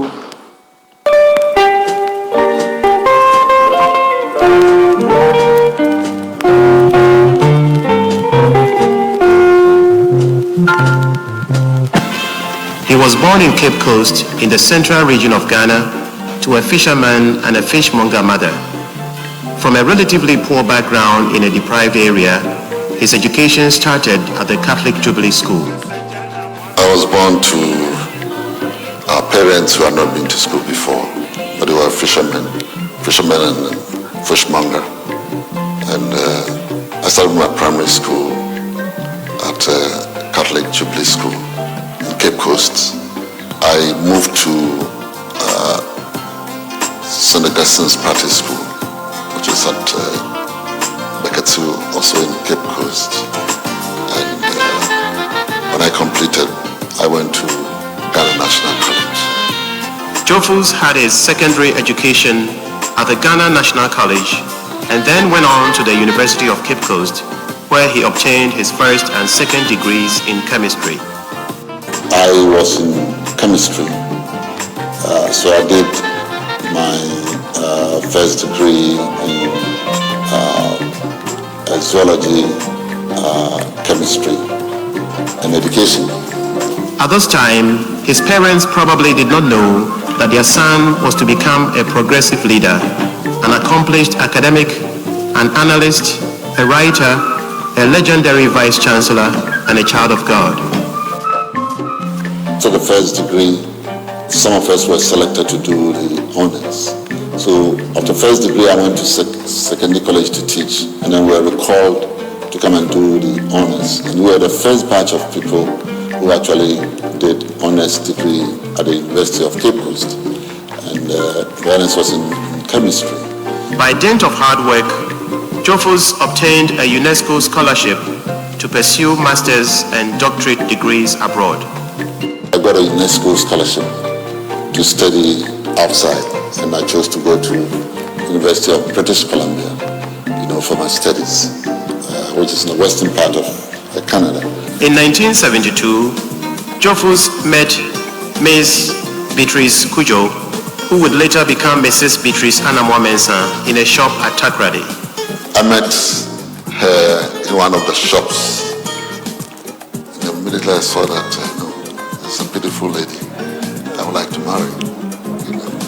And indeed, I told her that yes, I think I was so blunt with that I'm going to marry you, which I had not said to anybody.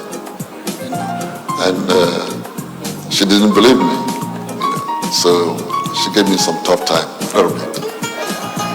Jophus Anamuah-Mensah is a lovely father and a disciplinarian. His support has been countless, and his love for his children is endless. After returning from Canada in 1982, Jophus's academic career was to take a different turn due to economic hardship in the country at that time.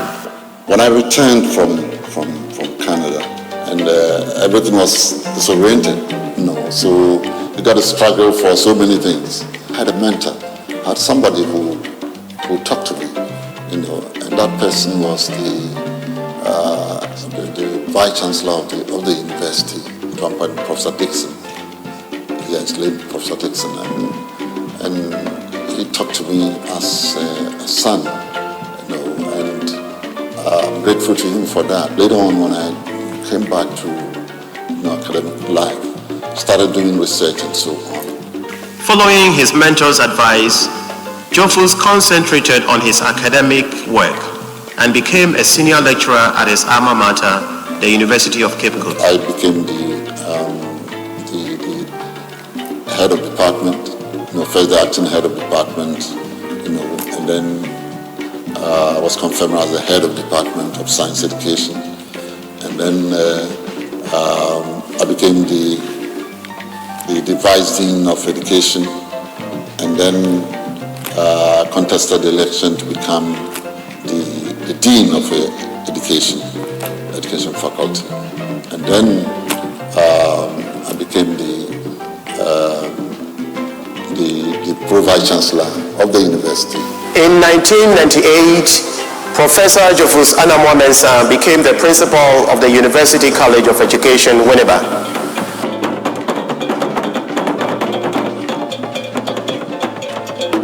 He ensured that each ethnic group represented on campus exposed their rich cultural heritage to others.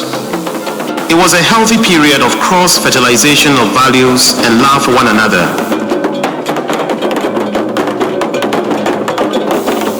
His open style of administration enabled his counterparts to participate fully in all administrative activities of the university.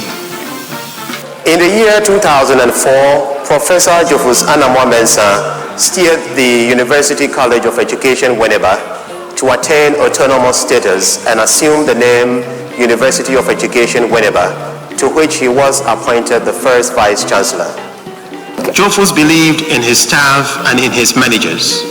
Those whose tempo he knew to be somewhat shaky, he never scolded. He rather inspired them. Jophus galvanized the university with a rich mixture of students and staff with all social class, from the poor to the very rich. The entire student body and workers recognized his immense contribution to the growth of the University of Education, Winneba.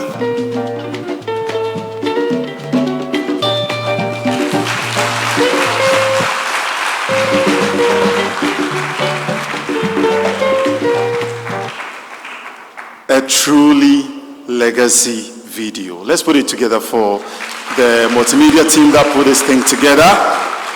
But time for us to listen to the man that we are celebrating today. With a round of applause, ladies and gentlemen, may we put our hands together for the remarks of Professor Jophus Anamuah-Mensah. Please, let's all be upstanding in reverence of him.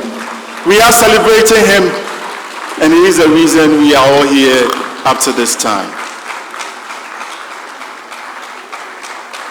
It looks good for me. Thank you very much. Prof. Oh, please. I was just wondering what other man in the video was me. Manager, distinguished Well, the minister's representative, my colleagues,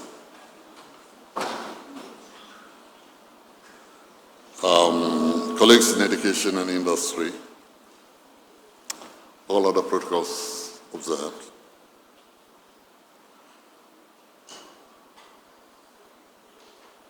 I'm lost for words now. But Nana, I'm deeply humbled by the generous citation that was read by Jenny, that had just been read by her. To stand here today in the company of such distinguished personalities at a gathering devoted to transforming technical and vocational education and training in Africa is an honor I receive with gratitude and with a deep sense of reflection. My deepest appreciation goes to the representative of the Minister for Education. I hear he is indisposed and could not come. Let me begin, if I may, on a very personal note. What we are witnessing this afternoon, in my own understanding and estimate, is the undeserved grace of God. When I was first approached about this event, I must confess that I was doubtful. I asked quite seriously whether the organizers themselves were certain of what they were proposing, or whether they were perhaps pulling my legs. I even suggested that it might be best for us to shelve this all together. But they persisted. They kept returning, patiently and convincingly, insisting that I deserve the recognition, citing so many examples and so on. Eventually I yielded, but with one condition. I said, if Christ is in it, then let it be done. If Christ is in this, who am I to stop it? And since then, a question kept echoing in my mind. Is this honor from God? Had God planned this long ago, even before I was born? I do not claim to have full answers, but I'm reminded that in 2008, distinguished scholars, including Ayotunde Gariba and Leslie Irwin, led a group of intellectuals to produce a volume titled Teaching and Education for Teaching in Developing Countries, essays in honor of Professor Jophus Anamuah-Mensah. Even then, I felt undeserving. And distinguished guests, I feel the same today. I should be elated by this, but I'm just thinking about the God who made me, who created me and formed me and made me who I am.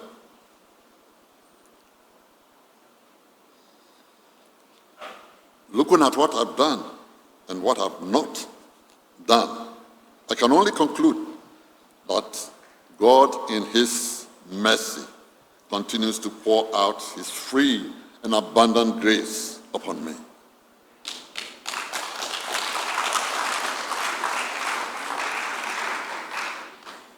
I therefore accept this honor not as a personal achievement, but as a manifestation of that grace bestowed through the generosity of ESDEV Foundation and its partners, University of Education Winneba, University of Cape Coast, Accra Technical University, AIMS, T-TEL, and USTED, instead of Amstead, USTED,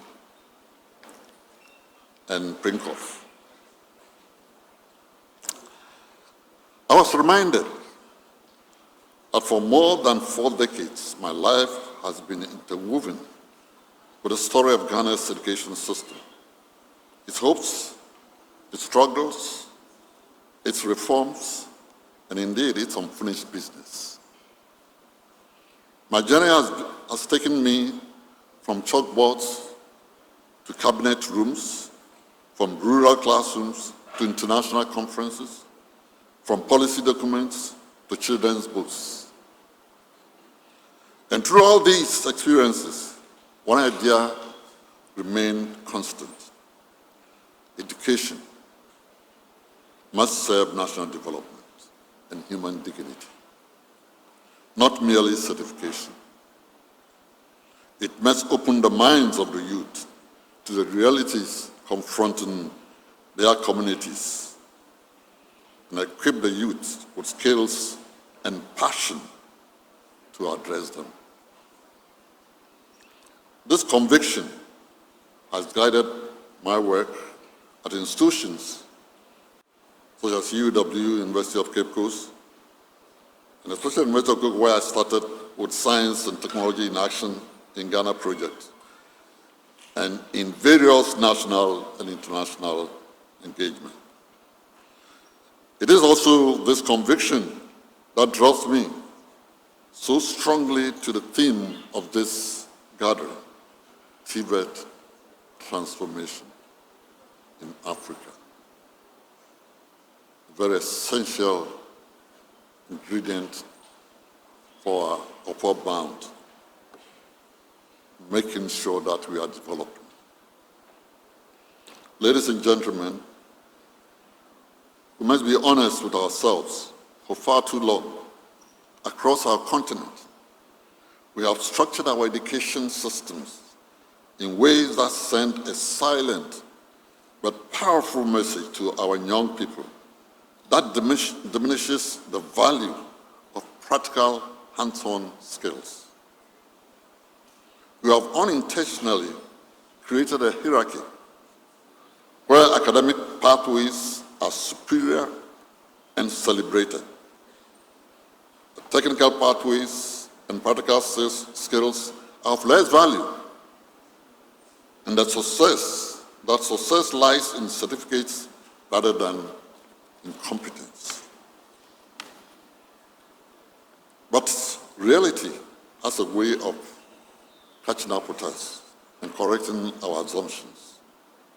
Today we are confronted with a paradox. Graduates without jobs, jobs without skilled people. That's the paradox. There are so many graduates, they don't have any jobs. And there are jobs that they cannot find the right people to work with.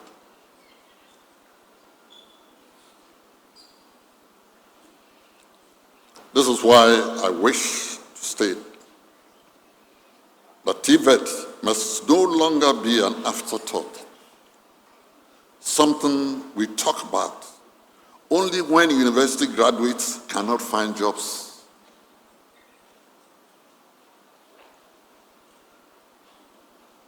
It must be a first choice, a respected pathway, and a driver of transformation. What will it take if, even in the universities, students are made to do, those who are doing pure, academic work, to do at least carry one skill, as one of their courses to take? By the time they come out,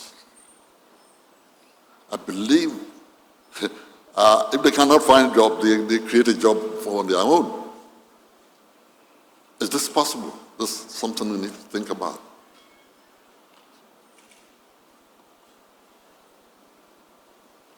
Because I've seen in some secondary school elsewhere where the students, even though they are doing academic work, they are given the time to go and attach themselves to some skilled master craftspeople or industry and learn,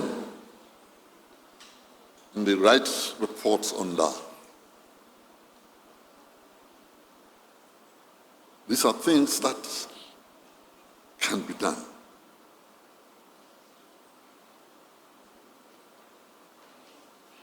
In Ghana, we have made deliberate efforts to reposition TVET. The establishment of the Council for Technical Vocational Education, as was mentioned in the lecture, marked an early recognition that coordination matters.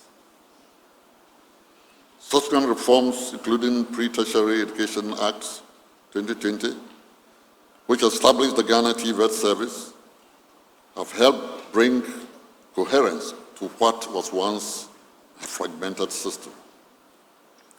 Similarly, the Technical Universities Act has created pathways for progression, bridging the divide between technical training and higher education. These are important steps, but let me be clear. Reform is not the same as transformation. Reform goes beyond transformation goes beyond reform. Transformation requires sustained investment, strong industrial partnership, high quality teaching and training, and perhaps the most important, a shift in mindset. What we need is that shift in mindset. The old mindset should give way to the new mindset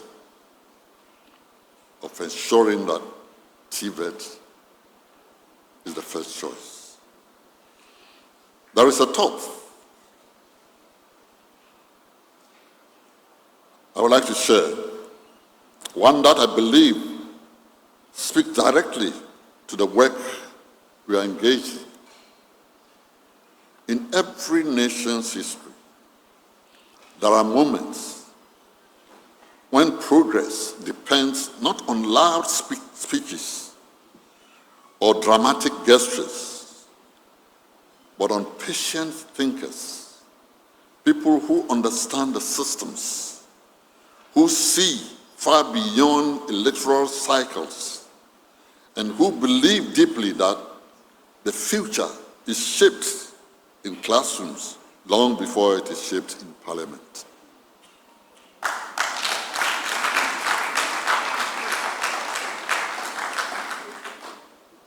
This, I believe, is one of the moments for Ghana and Africa, and TVET lies at the heart of this. If we are serious about transformation, we must invest in people. We must recognize that no education system rises above the quality of its teachers. In TVET, this means sustained investment in developing instructors who are both skilled practitioners and effective educators, and in resources required for their work. We cannot just talk about TVET. We must do TVET. We must act on it. We must let the young ones see TVET as a way that they can also, a pathway for them. Not just talking about it. At the same time, we must listen to our youth. I believe they are not afraid of hard work. They are not unwilling to work. The youth here, are you afraid of hard work? They're not afraid of hard work.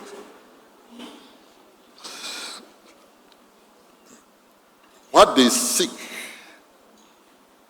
is opportunity, dignity, and relevance. This is all that they ask for. If we mainstream TVET and get it right, Ghana's youth will work with dignity, our economies will grow with resilience, and our development will be powered by our own skills, not skills from outside. This is not a distant dream. It is a practical possibility. If we act with clarity and commitment, we can achieve that. Ladies and gentlemen, perhaps the greatest challenge we face is not policy. It's not funding. As I've said already, mindset change is so critical. How do people view TVET? Will I allow my son, my daughter to go into TVET? Oh, TVET is, so then they should go to the university even if you cannot crack the thing. You should just go there. Ladies and gentlemen, TVET is the reality. It is what is moving the world. And we cannot afford to say no all the time. We need to venture into it. We must come to a point where a skilled artisan is respected as much as a graduate. You see, a skilled artisan, a plumber, somebody who can do the POP nicely in your home, he must be respected as much as a graduate. A technician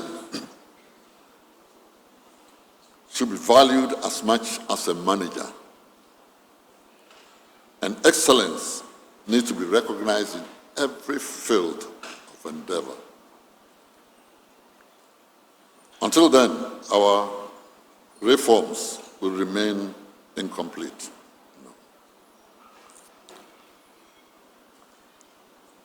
Let me conclude by expressing my heartfelt gratitude to the ESDEV Foundation and organizing committee of this event,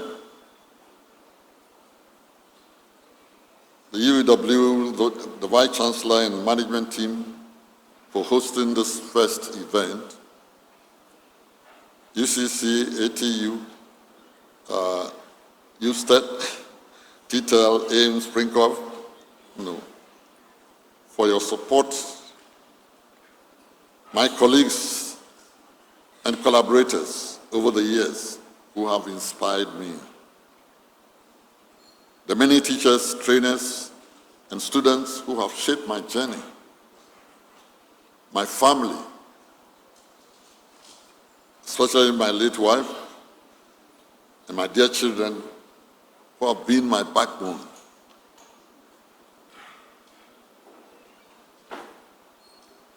May we give thanks to them for standing behind me.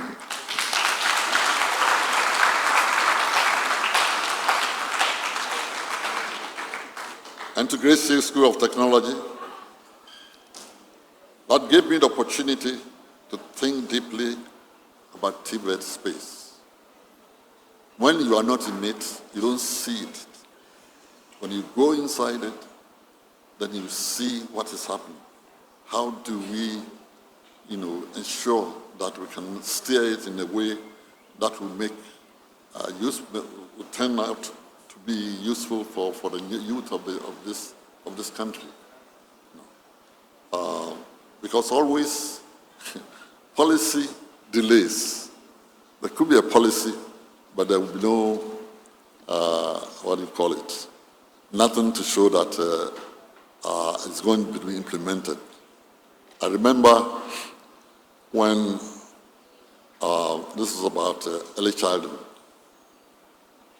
and I went to the ministry and said, well, early childhood is very, very important. Let's engage the teachers, then pay them, and let's run programs to, at that time, even though the 4 year, the 2 years had been added, people were reluctant. So I said, okay, let's start early childhood at Winneba and train those in nursing schools and so on, and other private schools.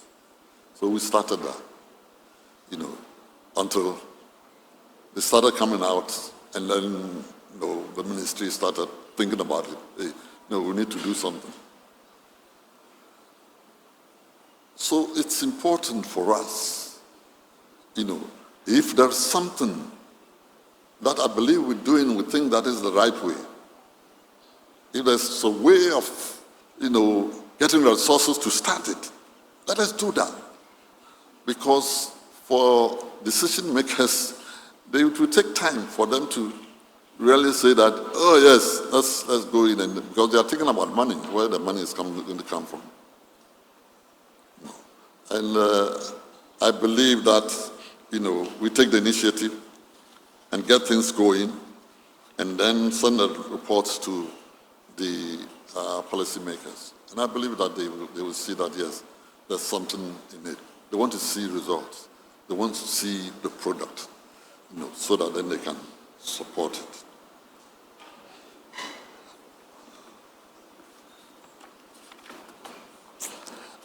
And to the ESDEV Foundation and its partners, again, thanks for this honor.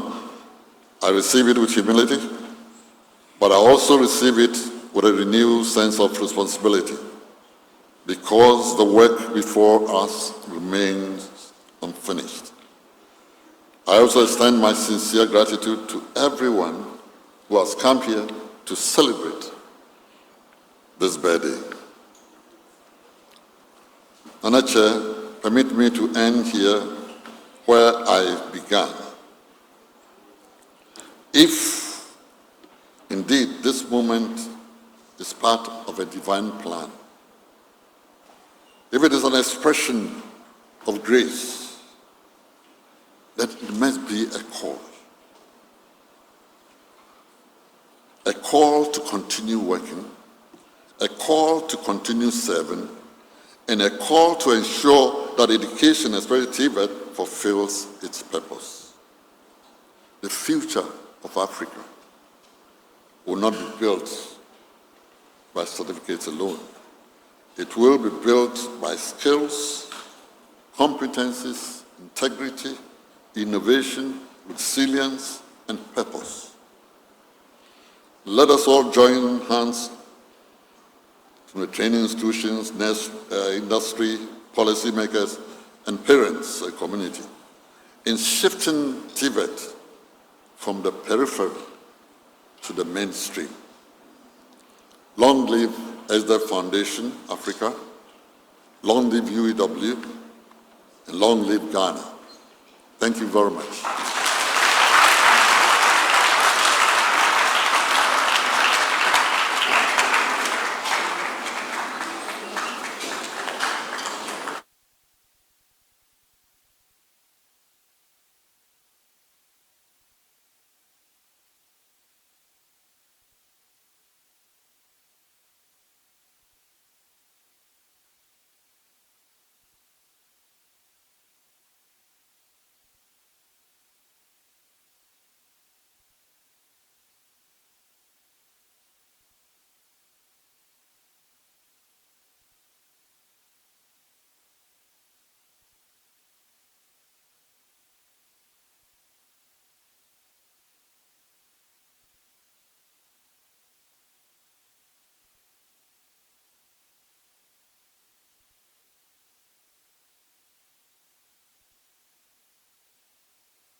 Thank you very much. We can take our seats.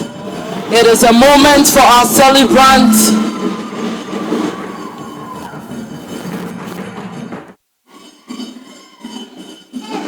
a display.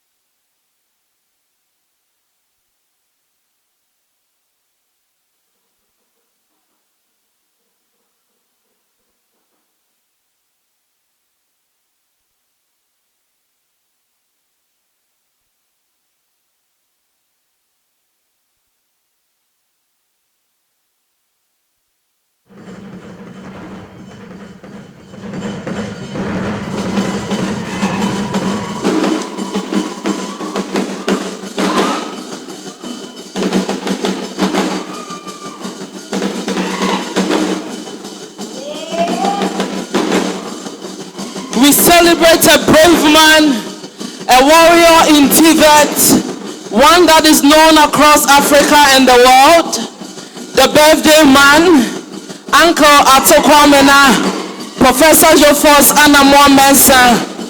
It is indeed worth celebrating you. And like you remarked, this is the doing of the Lord.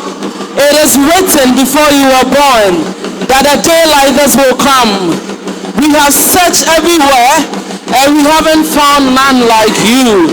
Congratulations for the role you have played in the University of Education Winneba, in the University of Cape Coast, at AIMS Ghana, at ESDEV, at CSIR, for all the organizations you have imparted. The Department of Theatre Arts in the University of Education Winneba is honoring and celebrating you with a wonderful and an amazing dance. Congratulations, congratulations, congratulations. Behold, behold the cake of the day. Behold the cake of the day. Well baked and well decorated by the precious daughter of Professor Jophus Anamuah-Mensah. TVET is indeed a family thing. He is training and he is showing example in raising his children in the skill.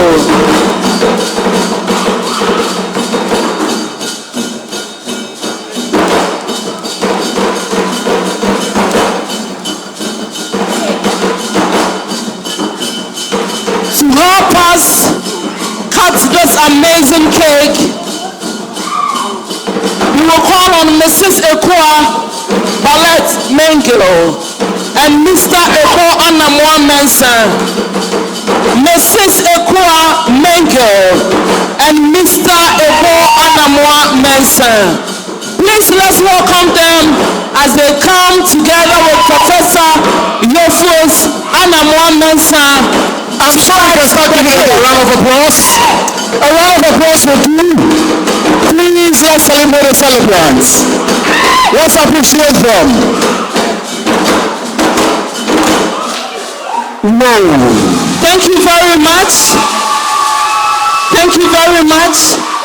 With all due respect, we will call on the Omandefe of Efuti Traditional Council, our chairman for today, the Chancellor Nehigate, to join the cutting of the cake.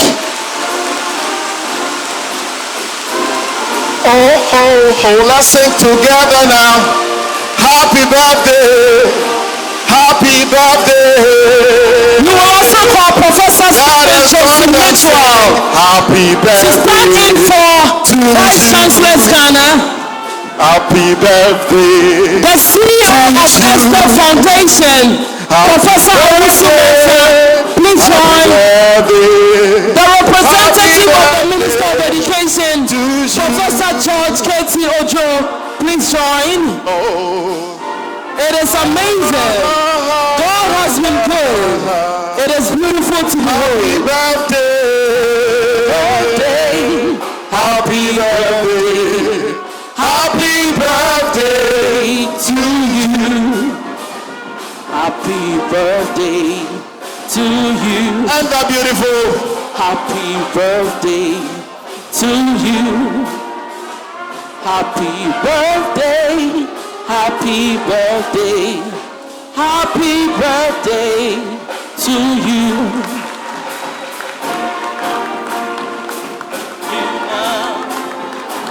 May God bless you now. May God bless you now.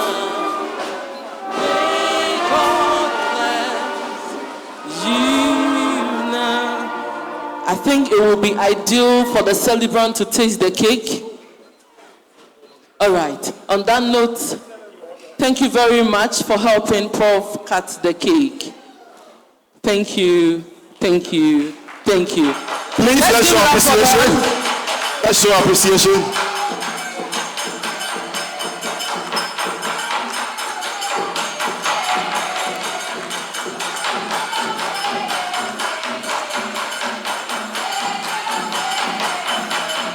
Please hold on with the cake. Please hold on with the cake. The rest of the Anamuah-Mensah family, Daddy wants you to join him upstage and take a picture with him. The family of Professor Jophus Anamuah-Mensah, please join him, take a picture. Please join.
Thank you very much. Thank you very much.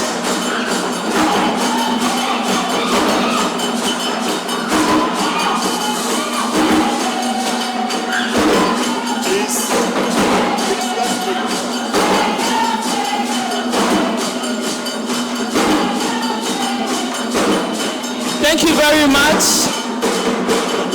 T-TEL. Prof, we want to have T-TEL. T-TEL. T-TEL. I'm sure the okay, T-TEL. Anyway. So thereafter, we'll be having the closing remarks by the chairperson. When all is said and done, a photograph to be taken.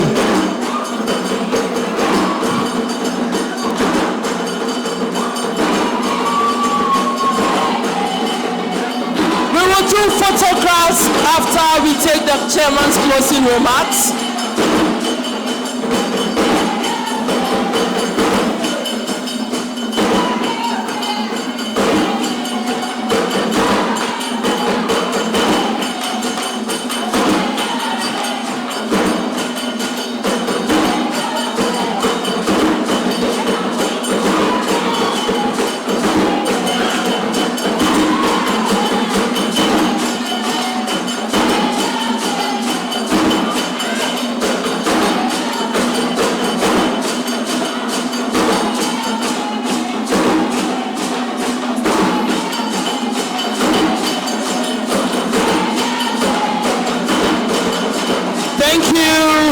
Thank you very much, T-TEL.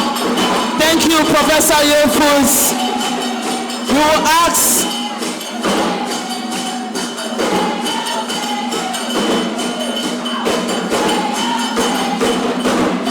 Thank you very much. We will do photographs after the session has ended. Congratulations, Prof. Anamuah-Mensah.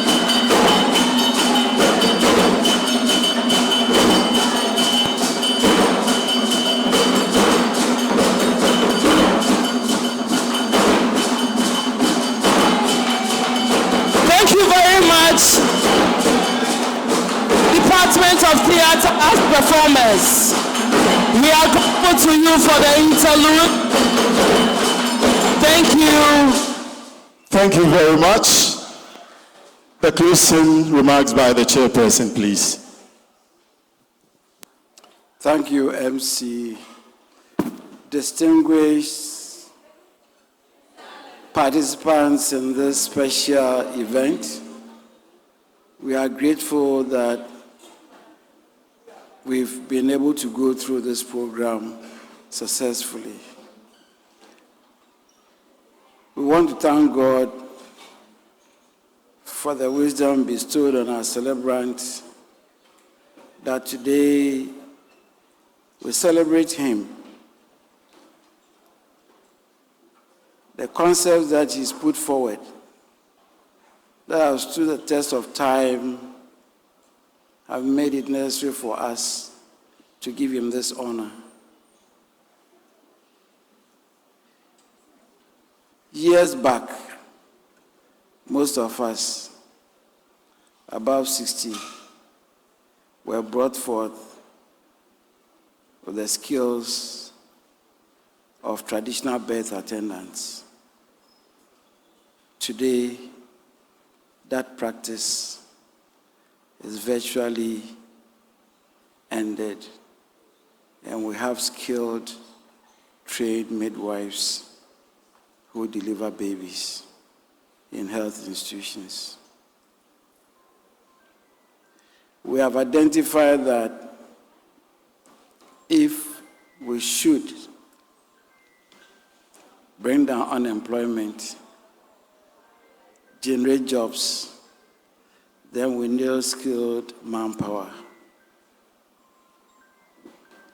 This is the basis of all this event that we have gone through today.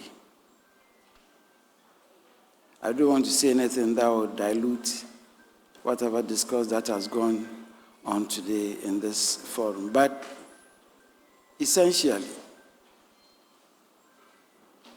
we want a situation where poverty in Africa, and for that matter Ghana, will be drastically reduced if our people will be properly trained, and even if they will not take jobs from employers, they will be able to create jobs for themselves.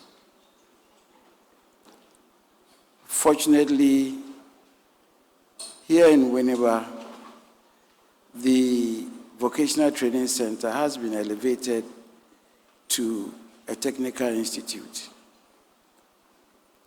As I speak to you today, we have committed 50 acres to provide expansion of this institution.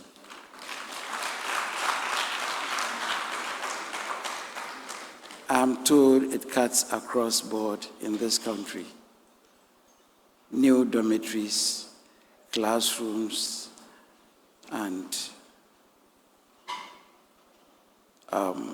tools rooms and whatever, including accommodation for teachers. If government pursues this objective, I'm sure we'll go far. But the question is the mindset. Most often, those who don't progress to the university, monko shia de pam, monko shia welding, monko vocational school, as if that is the last option. We want technicians who will fix doors and not turn the door handle upside down. We want technicians who can read manuals and be able to repair gadgets properly. We want technicians who can advise what best is good for a particular situation. And so therefore, it is not those who don't qualify for university that should go to TVET institutions, who are probably the best, so that they can come out and be the best to champion our technological advancement. On this note, I want to thank God for the life of our celebrant, the ideas that he has advanced, that has brought us together today, ESDEV, for a thoughtful act to honor him. UEW, providing the opportunity for him to excel in his life. I believe that this discussion should continue. Bring all stakeholders together so that TVET will be championed in this country, and not too soon we can see a reduction in unemployment and better life for our people. Thank you for coming, and thank you for participating. Please, let's do it better for the chair. He has really capped everything up. We want to get technicians who will not turn the handle of the door upside down. We want to get technicians who will read manuals and set things right for us. This is just the point that we're going to take the vote of thanks from the lead person in communication and programs, Ms. Sarah Osei.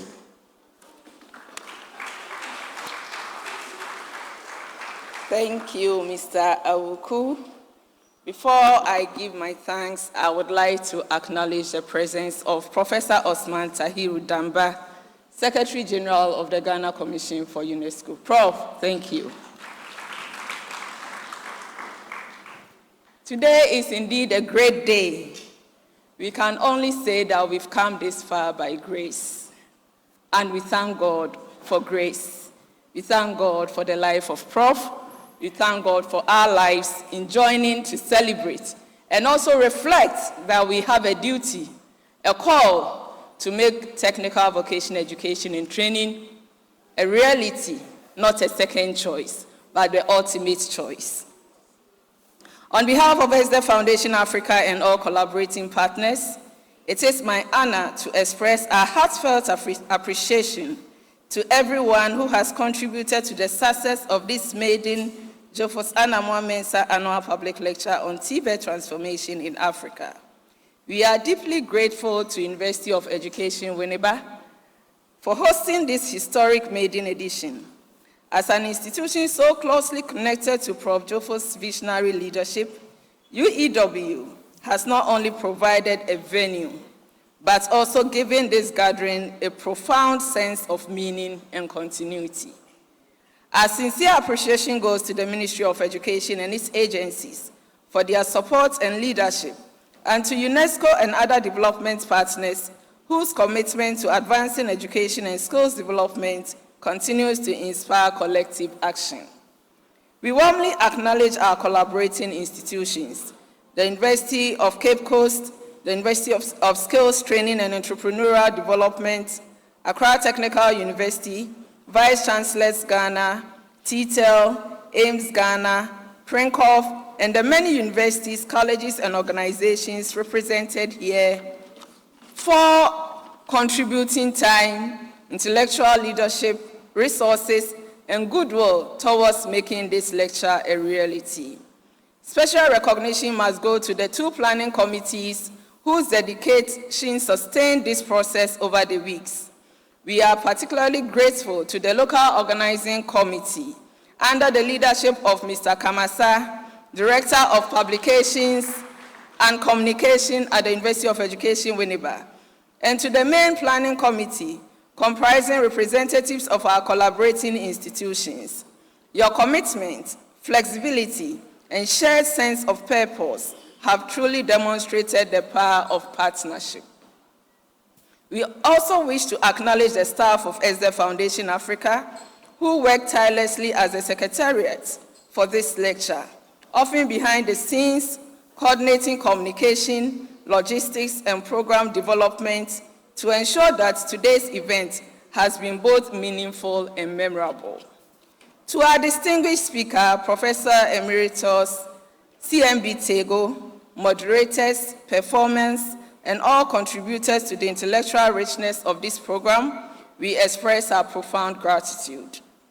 We are especially honored by the presence of the immediate and extended family of Professor Anamuah-Mensah.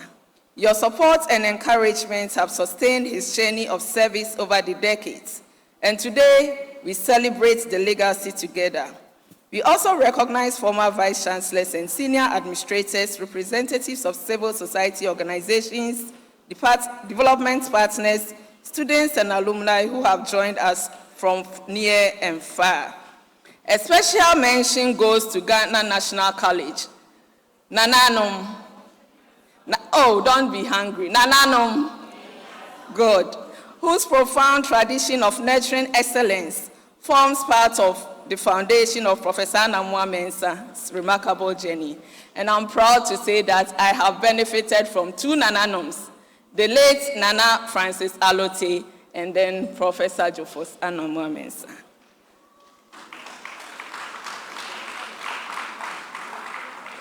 We further extend our sincere appreciation to our friends in the media, print, broadcast, and digital, whose presence here today ensures that the important ideas, reflections, and commitments emerging from this lecture will travel far beyond this hall, reaching communities, institutions, and policymakers across Ghana and the continent. Ladies and gentlemen, today has reminded us that educational transformation is never the work of one institution or one individual. It is the outcome of shared vision, sustained dialogue, and collective responsibility. As we bring this maiden lecture to a close, we do so with deep gratitude and with renewed commitment to advancing education and skills development for Africa's transformation. To our friends from Sierra Leone, our partners across the globe, we thank you. And thank you very much. May the good Lord bless us all. Thank you. Thank you also for thanking us. Madam Sarah Osei, we are grateful that you put the program together. Time for us to have the closing prayer, and we say, to God be the glory. He's seen us through. It's been a very long journey, but I have come to the end. Reverend, the closing prayer. Just before we take the closing prayer, I'd like to say that I met Prof. 1991 when he came to St. John's School to observe my teaching when I was on teaching practice. And from there, the discussions and the connection has been there until 8 years later, I came to this university. Shall we please stand as we take the opening closing prayer? How shall we thank God? But just to sing, O Nyami Zayedosu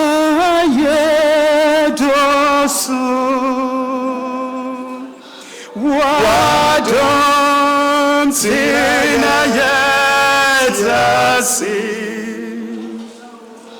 Asidani na Yewose Jesus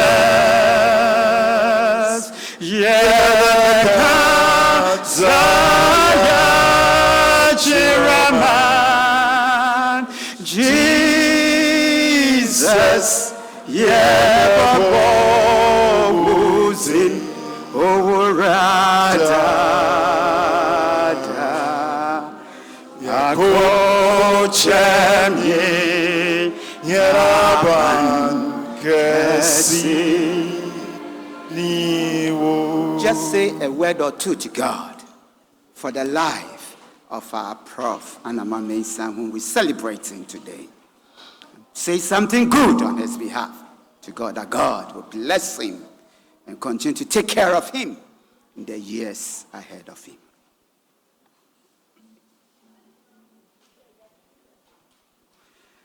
And so, Lord, we say thank you for bringing us a successful end. You started with us, and you've brought us to a successful end. We say thank you, O God.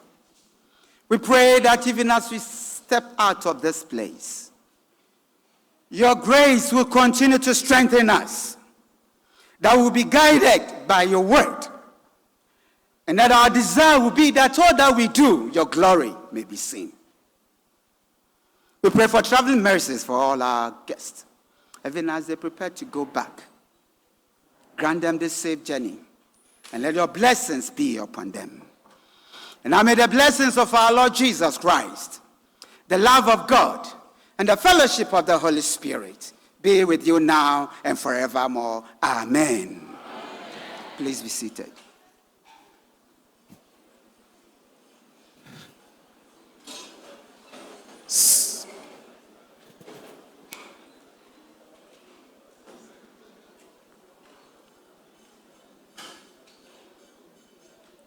Yes, the cultural troupe will lead the celebrant and his close family and the guests invited to recess.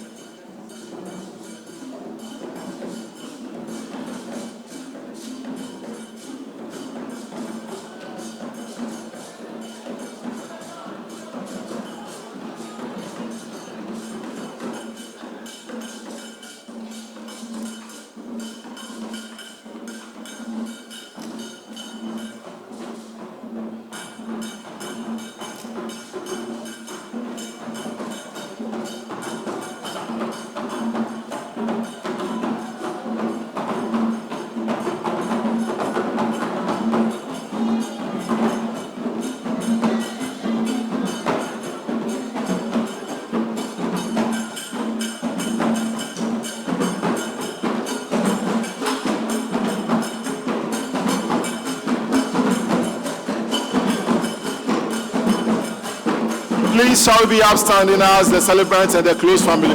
The photographs will be outside where we have the beautiful decorations. So all VVIPs, all guests invited, let's have the photograph outside there.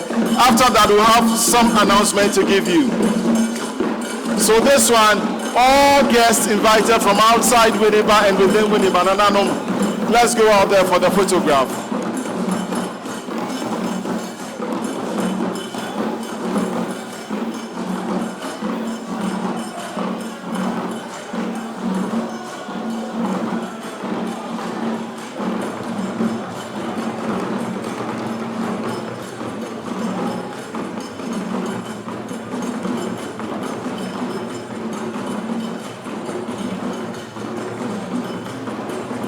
Principals, T-TEL staff, all the partner institutions that came, please let's follow the celebrants for the photographs.